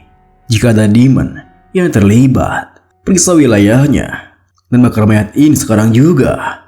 Lalu, setelah ia memberikan perintah pada para kenaiknya, Pak Willius memperhatikan bekas pedang pada mayat demonic beast di depannya. Sembari berpikir, jejak pedang ini terlihat tidak asing. Apa ini hanya dejavu? Namun di saat Pak Willius berpikir seperti itu, tiba-tiba saja kenaik Ulken yang tengah memeriksa wilayah sekitarnya memanggil dirinya. "Yang mulia, kurasa Anda harus melihat ini." Dengan begitu, Pak Willius pun mendekat ke arah Satria Ulken, dan ia pun dikejutkan ketika melihat bangkai deathworm yang telah acak-acakan di sana. Itu benar, Yang Mulia. Itu adalah seekor deathworm." Tentunya, melihat mayat tersebut, Pak Willius pun tak bisa menahan rasa penasarannya. Siapa yang bisa memburu deathworm seperti ini? Dikala Pak Willius kebingungan, sekaligus penasaran dengan siapa pelakunya, terlintas di pikirannya sebuah organisasi yang ia kenal. Meski begitu, Pak Willius hanya bisa mengasumsikannya. Pagi harinya, Xian terbangun dengan tubuhnya yang kesakitan akibat perburuannya semalam. Saat ia menggunakan Demonic Sword Manifestation, hal itu membuat Kaira mengambil alih tubuhnya agar Kaira bisa menggunakan kekuatan yang sebenarnya. Namun Kaira bisa menguasai tubuh Xian sepenuhnya jika ia lengah. Itulah kenapa Xian menggunakannya untuk mengalahkan satu monster saja, meskipun sudah cukup gila. Meski begitu, Xian merasa untung karena ia meminum semua dari demonic beast tersebut. Dan jika itu 1 bulan sebelumnya, tubuhnya pastilah sudah hancur sekarang akibat efek dari demonic manifestation. Namun, kemudian, di saat Xian mengeluh tentang tubuhnya yang terasa sakit, Kaira tiba-tiba muncul berkata, aku mengerti sekarang. Hanya penampilan luarmu saja yang seperti anak kecil. Kau tidak bersikap ataupun berbicara seperti anak-anak. Levelmu saat mengendalikanku itu terlalu pandai bagi pertama kalinya. Kau juga tahu keseluruhan wilayah dari lembah Lemea ini. Teknik berpedangmu seperti milik Miss, dan seakan-akan kau sudah berlatih selama 30 tahun. Ditambah, kau bilang kau sudah pernah mati, bukan? Aku yakin sekarang kau seorang regresor, kan? Dengan datarnya, Xian membalas. Lah, bukankah sudah aku bilang kalau aku pernah mati sebelumnya? Kukira aku sudah menjelaskannya padamu. Tentunya, respon dinginnya malah membuat Kairam terkejut balik. Ah? Bagaimana bisa jelas saat kau tidak menjelaskan apapun? Woi! Xian menimpali. Aku terlalu malas untuk melakukannya. Kairam melanjutkan. Ya, pasti sulit membunuh seorang sepertimu. Jika aku harus mengira-ngira kau dibunuh oleh pemilik Duran the Ark. Ada dua kemungkinan, antara kau dibunuh dalam duel atau dikhianati. Dan kurasa sudah pasti kau dikhianati. Mendengar hal itu, Xian yang sempat meninggikan alisnya bertanya, kenapa kau berpikir begitu? Kairam menuturkan, kau melihat Holy Sword-nya seakan-akan kau menginjak kotoran. Aku seorang idiot jika aku tidak memahaminya. Jadi tujuanmu pasti balas dendam. Mau bagaimanapun, camkan ini baik-baik. Jika aku mendapati kau goyah atau kalah, aku akan melahapmu. Melihat sikapnya, Xian pun langsung menghantamnya hingga Kairam terjatuh ke samping sembari berkata, kau tempatmu bodoh, aku tidak bodoh sepertimu. Meski begitu, sebenarnya Xian merasa senang dengan sikapnya hingga tersenyum berpikir, Kairam, dia sama sekali tidak berubah. Dia masih sama seperti di kehidupanku yang sebelumnya. Beberapa saat kemudian, setelah beres-beres, Xian yang berjalan keluar tendanya mulai merasa aneh dengan sikap para kenaik di sekitarnya. Hingga ia berpikir, apa yang terjadi hari ini terkesan sedikit kacau. Di saat Xian merasa aneh seperti itu, pelayannya Emily menghampirinya. Tuan muda, kamu sudah bangun? Xian membalas. Iya, tapi Emily, apa yang terjadi? Dengan wajah paniknya, Emily menjelaskan. Iya, tampaknya mayat monster high level ditemukan di dekat pintu masuk lembah. Sudah lama sejak ada kemunculan monster high level di dekat perkemahan ini. Mendengar hal itu, Xian pun seketika berpikir, apa dia membicarakan mengenai dead room-nya? Lalu, karena khawatir jika ia ketahuan, Xian bertanya, apa ada lagi selain itu? Namun, pertanyaannya malah membuat Emily kebingungan. Maaf, maksud Anda? Xian melanjutkan, apa ada bahasan mengenai hal lainnya? Seperti penampakan orang mencurigakan atau sesuatu tentangku? Namun Emily tak bisa menjawabnya karena ia melihat kenaik Elken yang menghampiri dia dari belakang. Tuan muda Xian, Duk, mau menemuimu sekarang juga. Tentunya, panggilan ayahandanya membuat Xian terkejut, bahkan berpikir, ini sulit, aku tak bisa membereskan mayat-mayat monsternya. Karena entah dari mana, para prajurit mendadak muncul. Rencanaku untuk menikmati hidup yang tenang sebelum memasuki akademi. Sia, ayah akan menyadari kalau itu aku jika dia bertanya padaku mengenai insiden kemarin. Alasan apa yang bisa ku buat? Meski begitu, Xian pun tetap pergi ke tenda ayahandanya dan ia pun langsung menyapanya. Meskipun dengan perasaan cemas di hatinya, aku anak terakhir di keluarga Ford, memberikan salam terhadap ayahku. Pak Willius dengan seriusnya membalas, iya, Xian, duduklah. Dengan begitu, mereka berdua pun duduk semeja dan mulai berbicara. Langsung saja, Xian, apa yang kau lakukan tadi malam? Xian membalas, aku tidur cepat karena aku lelah, ayah. Mendengar jawabannya, Pak Willius yang merasa heran pun berpikir, tidur cepat kah? Tapi jejak pedang itu mengingatkanku akan teknik berpedang milik Xian. Apa aku memikirkannya secara berlebihan?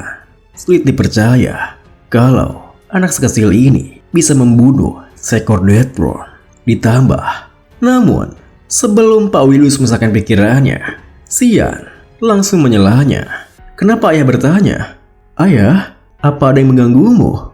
Pak Willius pun menghentikan pikirannya, lalu membalas, aku yakin kau sudah mendengar terkait apa yang terjadi di dekat perkemahan tadi malam. Kami akan menyelidikinya lebih lanjut, tapi sepertinya ini perbuatan organisasi assassin rahasia yang disebut Mist. Sian pun berakting lalu bertanya, Mist? Apa itu, ayah? Pak Willius menjelaskan, Mist itu organisasi yang berdiri dari dahulu kala. Kami tidak tahu apa tujuan mereka, namun mereka telah membunuh banyak bangsawan menggunakan alasan pemurnian. Mereka terkenal karena meninggalkan Black Fog kemanapun mereka pergi. Namun suatu hari mereka menghilang. Mereka terakhir kali terlihat sekitar 300 tahun yang lalu. Namun mayat dari Death Throne yang semalam diselimuti oleh Black Fog. Black Fog adalah jejak yang ditinggalkan oleh Aeru, God of Darkness. Dia dewa yang disembah oleh Mist dan sumber kekuatan mereka. Jika asumsiku benar, Mist lah yang membunuh Death Throne dan Demonic Beast lainnya. Kita tak bisa mengetahui alasan kenapa mereka muncul sekarang. Namun kau harus hati-hati.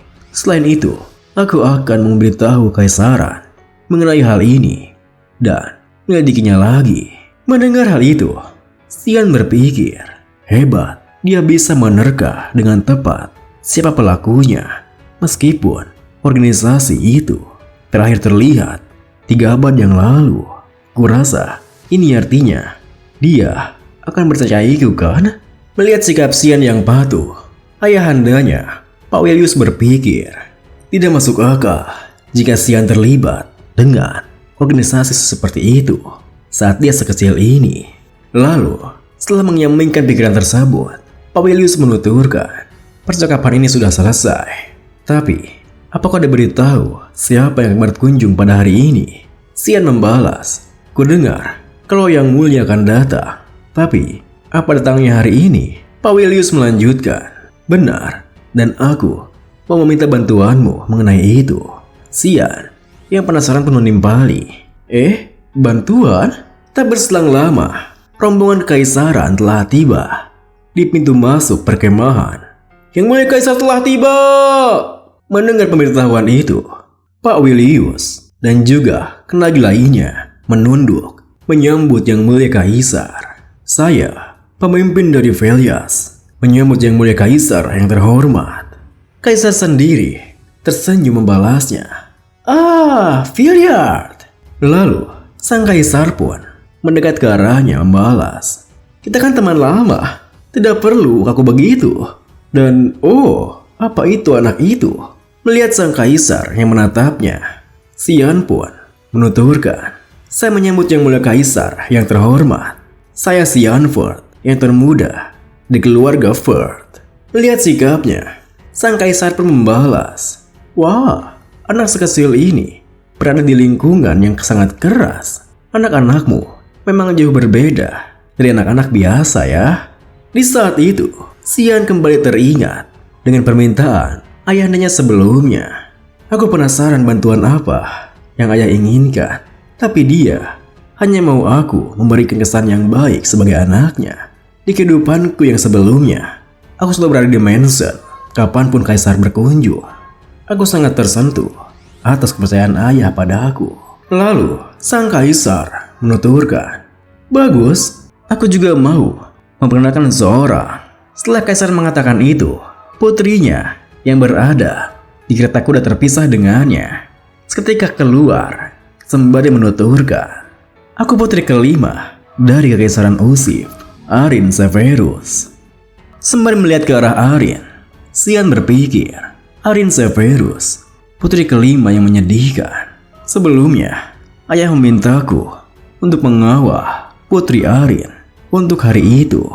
Awalnya, aku kebingungan dengan maksudnya. Namun, ayah menjelaskan jika aku hanya perlu menemaninya. Dan karena aku seumuran dengannya, aku akan melihatnya ketika aku masuk ke akademi. Ya, aku ingat melihatnya di akademi di kehidupanku yang sebelumnya. Aku beberapa kali melihatnya di antara kelas. Tapi ayahku memintaku untuk berkenalan dengan seorang bangsawan kekaisaran yang tak ada ruginya. Bahkan dia menginginkanku berteman dengannya. Tapi aku tak terlalu mau melakukannya. Namun aku mengerti niatan ayah.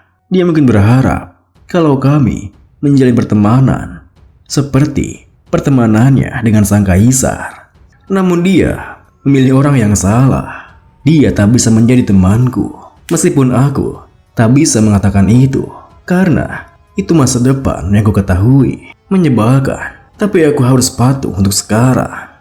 Dengan begitu, Xian pun menemani Putri Arin. Dikala sang kaisar dan juga ayahandanya berkeliling di sekitar tendanya.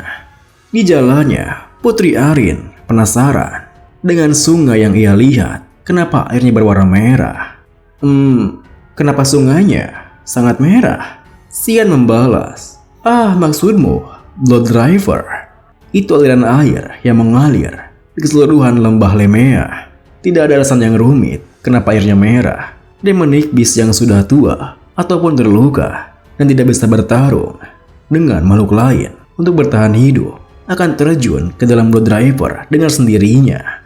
Mat Demonic Beast dan cairan tubuh lalu akan mencair ke dalam sungainya, mengubahnya menjadi merah dikarenakan pembusukan dari mana.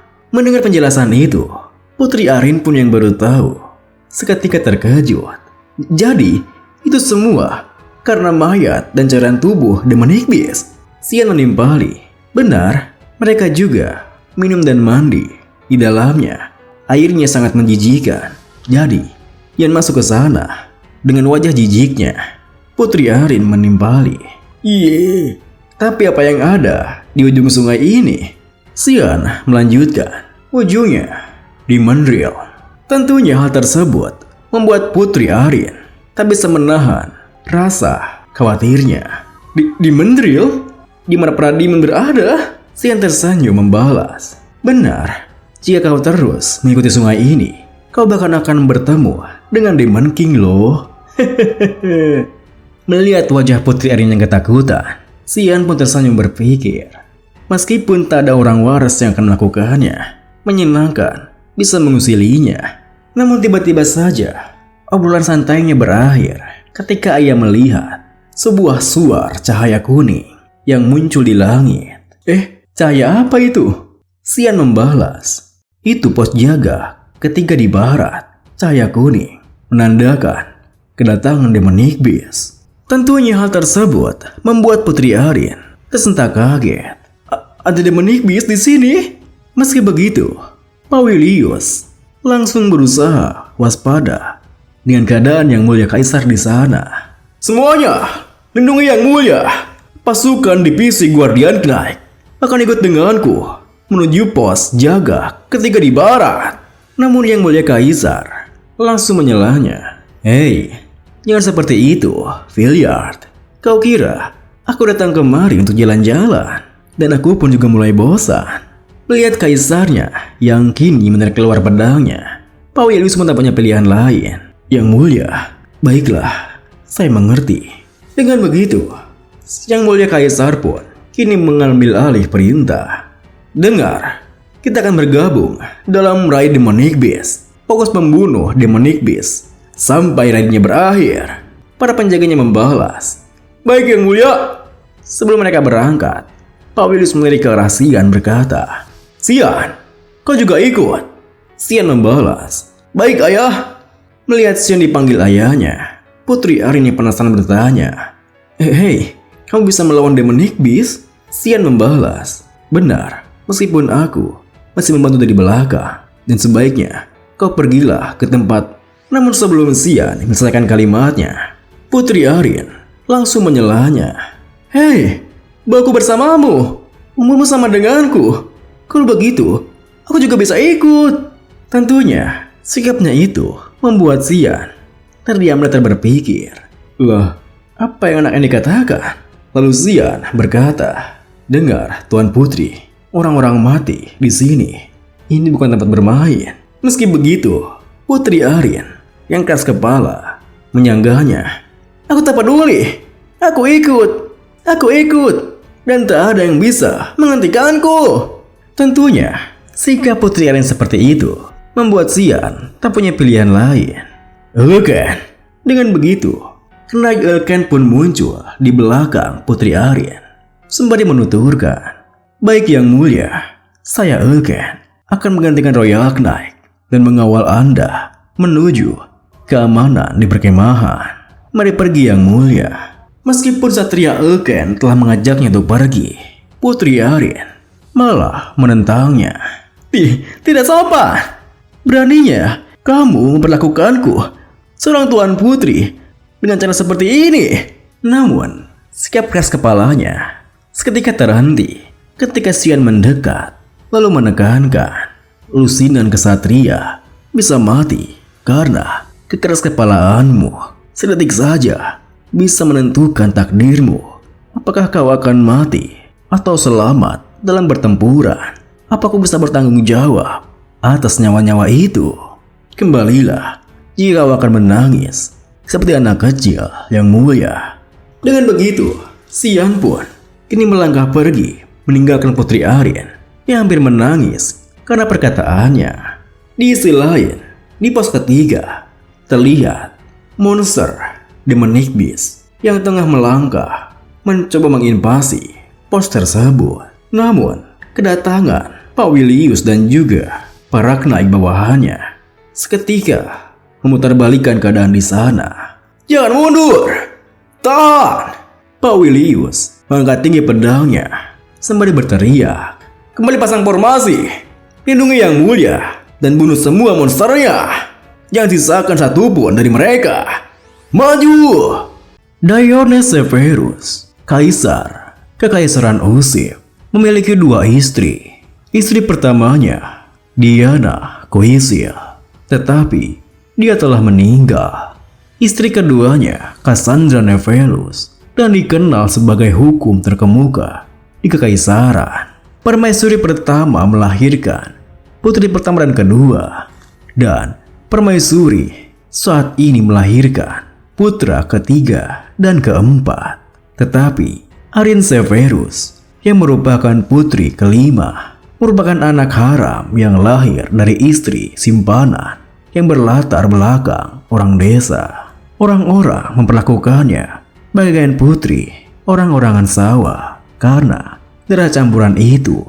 Tetapi dia tidak peduli anggapan orang lain terhadapnya.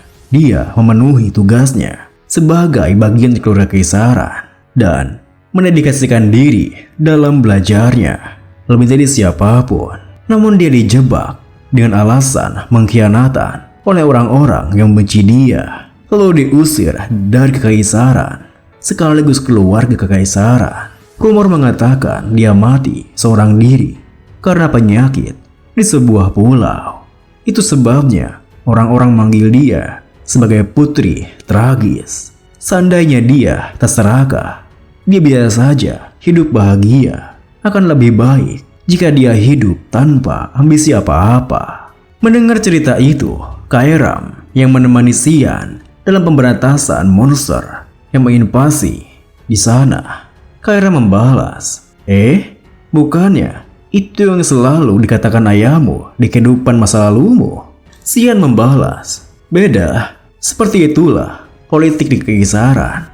Di saat Xian membantu penanggulangan monster di sana, perhatiannya tertuju pada sang kaisar, di mana ia begitu terlihat luar biasa dengan kekuatannya. Bahkan membuat Xian berpikir, kaisar benar-benar pandai bertarung. Kaisar Dione dikenal publik sebagai seorang Eggstar dalam hal rank magic. Seandainya dia tidak menjadi kaisar, sekarang ini dia sudah pasti menjadi kepala asosiasi mag. Aku yakin Demonic Beast Intermediate Rank cuma keroco di matanya. Kurasa bisa dibilang jadi kaisar itu cuma hobinya saja. Beberapa jam kemudian, setelah menanggulangi serangan monster di sana, Kaisar Dione dan juga Pak Willius terlihat tengah bersantai bersama sembari menikmati minuman di sana. Sudah lama aku tidak berbagi minuman denganmu, Villiard. Meski memang sepi rasanya, cuma aku saja yang minum di sini. Pak Willius membalas, Maaf, tapi saya membatasi diri saya agar tidak minum alkohol di garis depan. Kemudian, Kaisar Dayone melanjutkan. Ah iya, omong-omong, aku jadi ingat saat kau bilang soal suasana kekaisaran saat ini. Ada lonjakan jumlah pembunuhan bangsawan belakangan ini. Kejadian ini memicu banyak kegelisahan. Mendengar hal itu, Pak Willius bertanya, apa ada pola tertentu dari semua pembunuhan ini? Kaisar Dayone menjelaskan, ada. Semua bangsawan yang terbunuh merupakan para pejabat korup. Selain itu, Black Fog juga nampak di semua tempat terjadinya pembunuhan. Apa kau terpikirkan sesuatu? Pak Willius menimpali. Kemarin saya memang menemukan beberapa jejaknya di sini. Sepertinya para pengikut Black Fog telah bergerak kembali. Sembari menuangkan minumannya ke gelas miliknya, Kaisar Dayone menuturkan, terdengar masuk akal, tapi kau harus menyelidikinya lebih dalam lagi. Kuhargai upayamu dalam mengurus sampah-sampah itu. Tapi aku tak bisa duduk diam jika rakyatku jadi semakin gelisah. Dan ada sesuatu yang buatku khawatir. Ada beberapa bangsawan sialan yang mengoceh kalau ini merupakan salahnya putri kelima. Mendengar hal itu, Pak Willius pun bertanya, maksud Anda ada orang yang berusaha mengikat Tuan Putri Arin di dalam kejadian-kejadian ini? Kaisar Dayone melanjutkan, aku telah menekan semua itu dan menganggapnya sebagai omong kosong belaka. Tapi sepertinya ada kelompok yang ingin memanfaatkan dirinya. Izinkan aku membuat permintaan kepadamu sebagai teman dan bukan sebagai kaisar. Jika ternyata aku mati sebelum dirimu, tolong jaga baik-baik anak itu.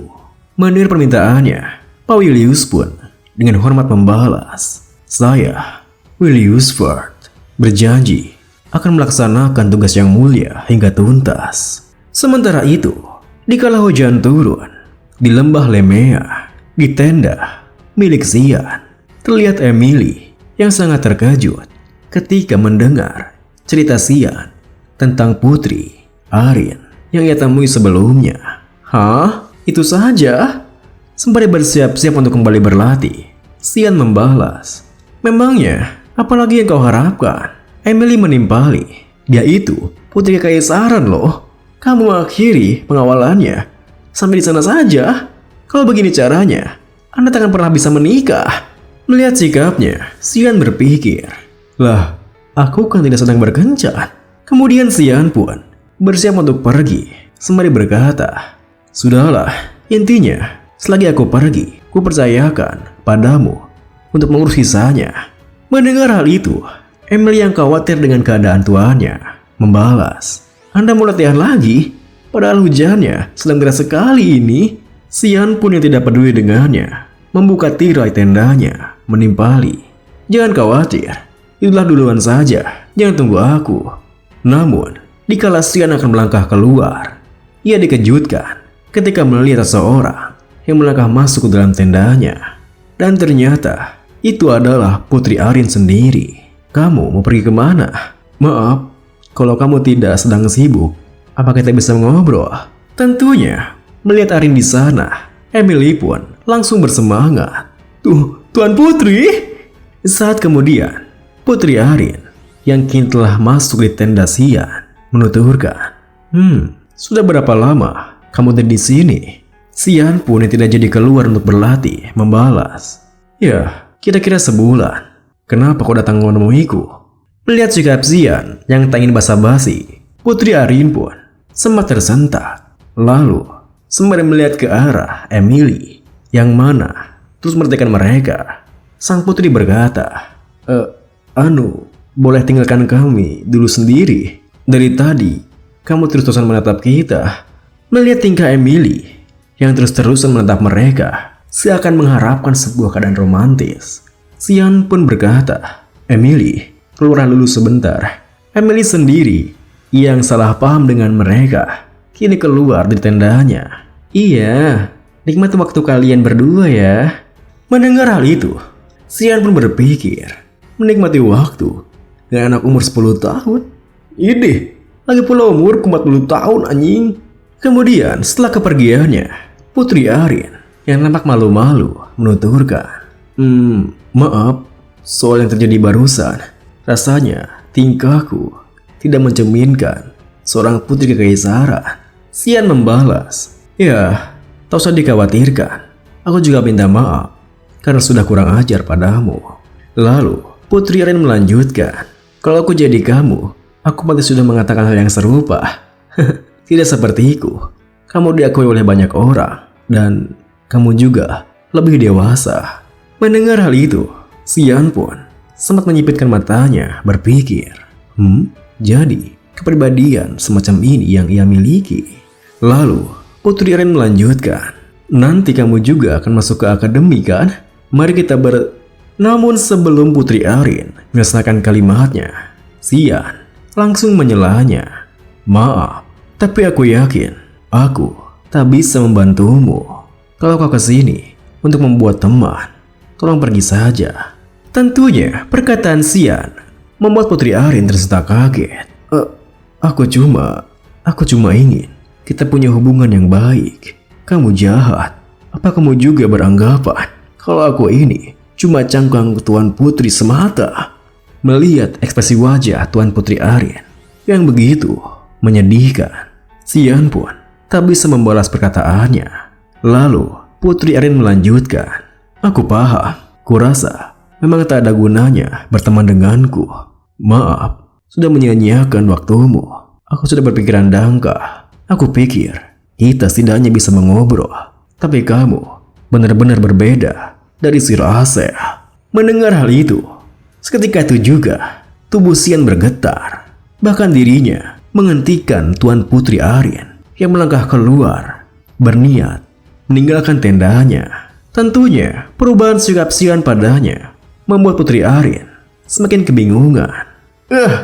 Kamu itu kenapa? Xian sendiri yang terpancing emosi ketika mendengar kata kakaknya kini mencengkeram erat lengan Putri Arin sembari menekankan, Asel, tidak, kenapa kamu bisa mengenal kakakku? Putri Arin yang kesakitan dengan cengkeraman tangan Xian membalas, aku mengenalnya saat sedang melakukan tur di akademi. Tahun kemarin dia menasihatiku agar tak memikirkan perkataan orang lain dan fokus pada memenuhi peranku sebagai Tuan Putri. Mendengar perkataannya, Xian pun yang terkejut dengan hal itu berpikir, menasehati, omong kosong. Aku sangat kenal kepribadian iblis bajingan itu lebih dari siapapun. Begitu dia bertemu dengannya, maka rencana itu sudah dimulai. Rencana untuk menghancurkan Putri Arin. Setelah berpikir seperti itu, Xian menuturkan, biar ku peringatkan kau. Namun sebelum Xian menyelesaikan kalimatnya, tiba-tiba saja tenda mereka bergetar. Dan bersamaan dengan itu, Emily muncul dari pintu masuk tendanya berteriak, Tuan Muda, kita harus pergi dari sini. Namun di saat Emily menyelesaikan kalimatnya, tiba-tiba saja ada sebuah benda panjang yang menghantam tenda mereka. Hingga Emily pun terpental mundur menjauh dari tendanya yang hancur. Seketika itu juga para kenaik di sana langsung berbalik. Dan ternyata pelaku yang menghancurkan tenda milik Xian adalah seekor monster yang tiba-tiba muncul di sana. Sia, itu tanda Tuan Muda. Cepat, periksa kondisi Tuan Muda sekarang. Emily sendiri yang mengira jika Xian telah mati, tak kuasa menahan air matanya. Di sisi lain, di tenda di mana Pak Willius dan juga sang kaisar tengah berbincang, mereka dikejutkan ketika mendengar kabar jika tenda milik Xian telah hancur oleh seekor monster. Apa katamu? Seorang kenaik bawahan dirinya yang menghadap kepadanya berkata, Demonic Beast rank advance tiba-tiba saja menyerang di camp belakang daerah perbatasan. Saya rasa Tuan Putri juga kebetulan berada di sana. Mendengar hal itu, Kaisar Dione pun berteriak, segera kerahkan pasukan kekaisaran ke sana. Kita harus memastikan keselamatan Tuan Putri. Setelah mengeluarkan perintahnya, Kaisar Dione berpikir, Putri Arin dia ada di camp belakang. Siapa yang dia temui? Sementara itu, di camp belakang, tempat di mana tenda Xian berada, Xian sendiri yang telah selamat dari sebelumnya tengah mengintai para monster di sana, ditemani beberapa ksatria kekaisaran yang menjaga Tuan Putri Arin. Saat itu, Xian berpikir, Deathworm sampai Ogre juga. Seharusnya mereka hanya tinggal di wilayah lembah yang lebih dalam. Meski begitu, siapa sangka mereka akan muncul di camp belakang. Sesuatu pasti telah berubah. Atau jangan-jangan itulah aku. Di saat Xian memikirkan hal itu, pelayannya Emily kini menangis terseduh-seduh, mengutarakan rasa khawatirnya. Tuan muda, saya pikir Anda tewas. Saya berjanji takkan pergi dari sisi Anda lagi. Mendengar hal itu, Xian pun kembali mengingat saat dimana ia menyelamatkan Tuan Putri Arin tatkala sebuah benda menghancurkan tenda miliknya. Sembari berpikir, dulu saja aku sampai membunuh Demon King. Mana mungkin aku mati gara-gara troll. Kemudian Putri Arin berkata, apa para Knight di sana baik-baik saja ya? Emily meliriknya membalas, Tuan Putri, tidak perlu khawatir. Knight itu sangat-sangat kuat. Meski begitu, Putri Arin tak kuasa menahan rasa bersalahnya. Seandainya aku tak datang ke sini, ini pasti tak akan terjadi. Knight yang datang bersamaku. Jadi, melihat tingkahnya, seorang Knight pengawalnya mencoba menenangkannya. Tuan Putri, kami baik-baik saja. Sebagai Knight sudah sepantasnya kami melindungi Anda. Dan dia benar, Tuan Putri. Kami akan melindungi Anda dengan nyawa kami sebagai taruhannya. Namun di saat seorang Knight pengawalnya mengatakan itu, tiba-tiba saja ada seekor monster yang muncul dan menangkap dirinya. Meskipun Xian menyadarinya, teriakannya tak sempat membuat Knight itu untuk bisa bereaksi. Hingga Knight tersebut pun tertangkap oleh monsternya. Melihat hal itu, Xian pun segera bereaksi, di mana ia langsung menuju ke depan monsternya. Dan tepat di saat Xian muncul di sana, monster tersebut melemparkan Knight yang ia tangkap. Hingga Xian pun yakin jika dirinya lah yang diincar oleh para monster itu. Dengan begitu, Xian berteriak, dengar, biar kualihkan perhatian trollnya. Kalian pergilah dengan Tuan Putri.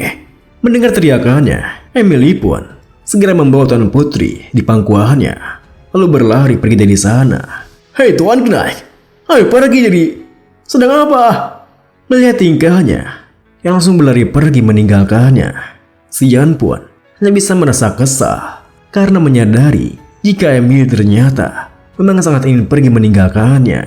Meski begitu, Xian tetap fokus dengan seekor monster di depannya yang kini berniat untuk menyerangnya.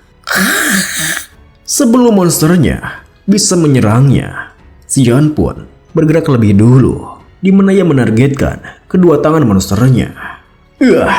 Sembari mendarat, Xian berpikir, kenapa semua demonic beast tingkat advance tertarik padaku? Rasanya seolah-olah mereka mencium semacam bau dariku. Dan di saat Xian mendarat, jiwa Kyra muncul, terkekeh menuturkan, kau sudah meminum begitu banyak darah demonic beast untuk bisa menjadi lebih kuat. Itu sebabnya baumu seperti mereka. Justru aneh kalau mereka tidak mengincarmu. Mendengar hal itu, Xian pun yang baru mengetahuinya membalas, Jadi kau tahu soal ini? Kenapa kau baru mengatakannya sekarang? Kyra menimpali, sudah lupa ya? Yang kuinginkan adalah tubuhmu. Meskipun Xian merasa kesal dengannya, dirinya tak bisa meluapkannya. Karena saat itu, kondisi di sana jauh lebih penting. Di mana kini Xian menggunakan Kyra, meskipun dirinya memperlakukan Kyra dengan sangat kasar. Berisik kau Kyra, bodoh amat. Sebanyak apapun itu, maju sini. Dengan begitu, di saat monsternya kembali menyerangnya, Xian pun menggunakan Kyra dan menebasnya. Karena sudah tidak ada yang melihat, mari mulai acara minum-minum darahnya. Mendengar hal itu dan melihat para monster yang telah bersiap menyerangnya kembali, Kaeram pun tersenyum puas membalas. "Oh, ini akan jadi pesta." Namun, perhatian Sean tertuju pada seekor monster yang baru muncul tak jauh di sana. "Hah? Sebentar, itu kan Devil Dragon." Di saat Sean menyadari monster tersebut, Kaeram membalas, Bukan, itu masih bayi. Kurasa dia juga mencium baumu." Mendengar hal itu, Sean pun menggunakan teknik miliknya. Sembari berpikir, ada naga pun juga tidak masalah. Demonic Sword Manifest. Yang terpenting adalah menangkap itu. "Kaeram, kau harus menangkap naga. Tidak, kau harus melahapnya." Sementara itu, di camp belakang, terlihat Pak Willius dan juga Kaisar Dayone yang telah membereskan para monster di sana. "Apa nih yang terakhir, Villiard?" Pak Willius menjawab, "Iya, sepertinya begitu." Kaisar Dayone menimpali, "Bagaimana dengan putri dan anakmu?" Pak Willius membalas, "Mohon maaf, Yang Mulia. Saya tidak bisa menemukan jejak mereka saat di tenda mereka tadi." Mendengar hal itu, Kaisar Dayone berkata, "Tidak apa, aku juga yakin kau mengkhawatirkan putramu." Dengan tegas, Pak Willius menyangkalnya. Dia tidak perlu dikhawatirkan. Yang terpenting sekarang adalah keselamatan Tuan Putri. Melihat sikapnya, Kaisar Dayone berkata, "Dingin sekali kau. Dia itu benar-benar putramu kan?" Pak Willius menekankan, "Seseorang yang menyanding nama Ferd harus tahu cara menjaga dirinya." Untungnya, di tengah-tengah perbincangan mereka, seorang kenaiknya berteriak bersamaan dengan munculnya Tuan Putri Arin di sana. "Yang Mulia, setelah menemukan Tuan Putri." "Ayah!" Mendengar teriakannya, Kaisar Dayone pun langsung menghampiri Tuan Putri Arin. "Arin, apa kau terluka?" Arin yang panik membalas, "Cepat, kita harus menyelamatkan dia. Sian, karena aku, dia jadi." Mendengar hal itu, Kaisar Dayone membalas, "Sian, tenanglah, beritahuku pelan-pelan." Meski begitu, Putri Arin yang panik tak bisa menjelaskannya. Hingga Pak Willius mendekat dan bertanya kepada Emily yang datang bersama dengan Putri Arin, "Kau pelayannya Sian, bukan?" Emily membalas, "Betul tuanku, saya pelayannya." Dengan wajah seriusnya, Pak Willius bertanya, "Beritahu aku, apa sesuatu telah terjadi pada Sian?" Melihat aura Pak Willius yang begitu menakutkan, tentunya Emily pun merinding setengah mati karena ia baru merasakan jika duk yang ia layani sebelumnya semenakutkan itu. Meski begitu, Emily menjawab, Tuan muda menjadikan dirinya sebagai umpan agar kami bisa melarikan diri dari sana." Seorang krai di sampingnya melanjutkan, "Saya tahu di mana keberadaannya. Jika Anda memberikan saya perintah, saya akan langsung pergi dengan yang lainnya untuk menyelamatkannya." Mendengar hal itu, Kaisar Dayone berkata, "Tunggu apa lagi, Willius? Cepat!" Namun, Pak Willius sendiri berkata, "Kita tak akan melakukannya."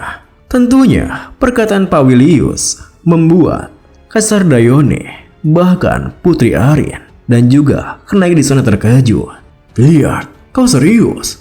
Pak Willius menjelaskan, "Yang Mulia, kita harus menangani situasi ini terlebih dahulu. Seandainya camp ini hancur, maka Demonic Beast akan menginvasi kekaisaran. Kita harus segera rekonstruksi kembali tempat ini. Hanya itu satu-satunya cara untuk mencegah korban yang berjatuhan lainnya." Mendengar jawabannya, Emily pun semakin dibuat kalut. Lalu, bagaimana dengan Tuan Muda?"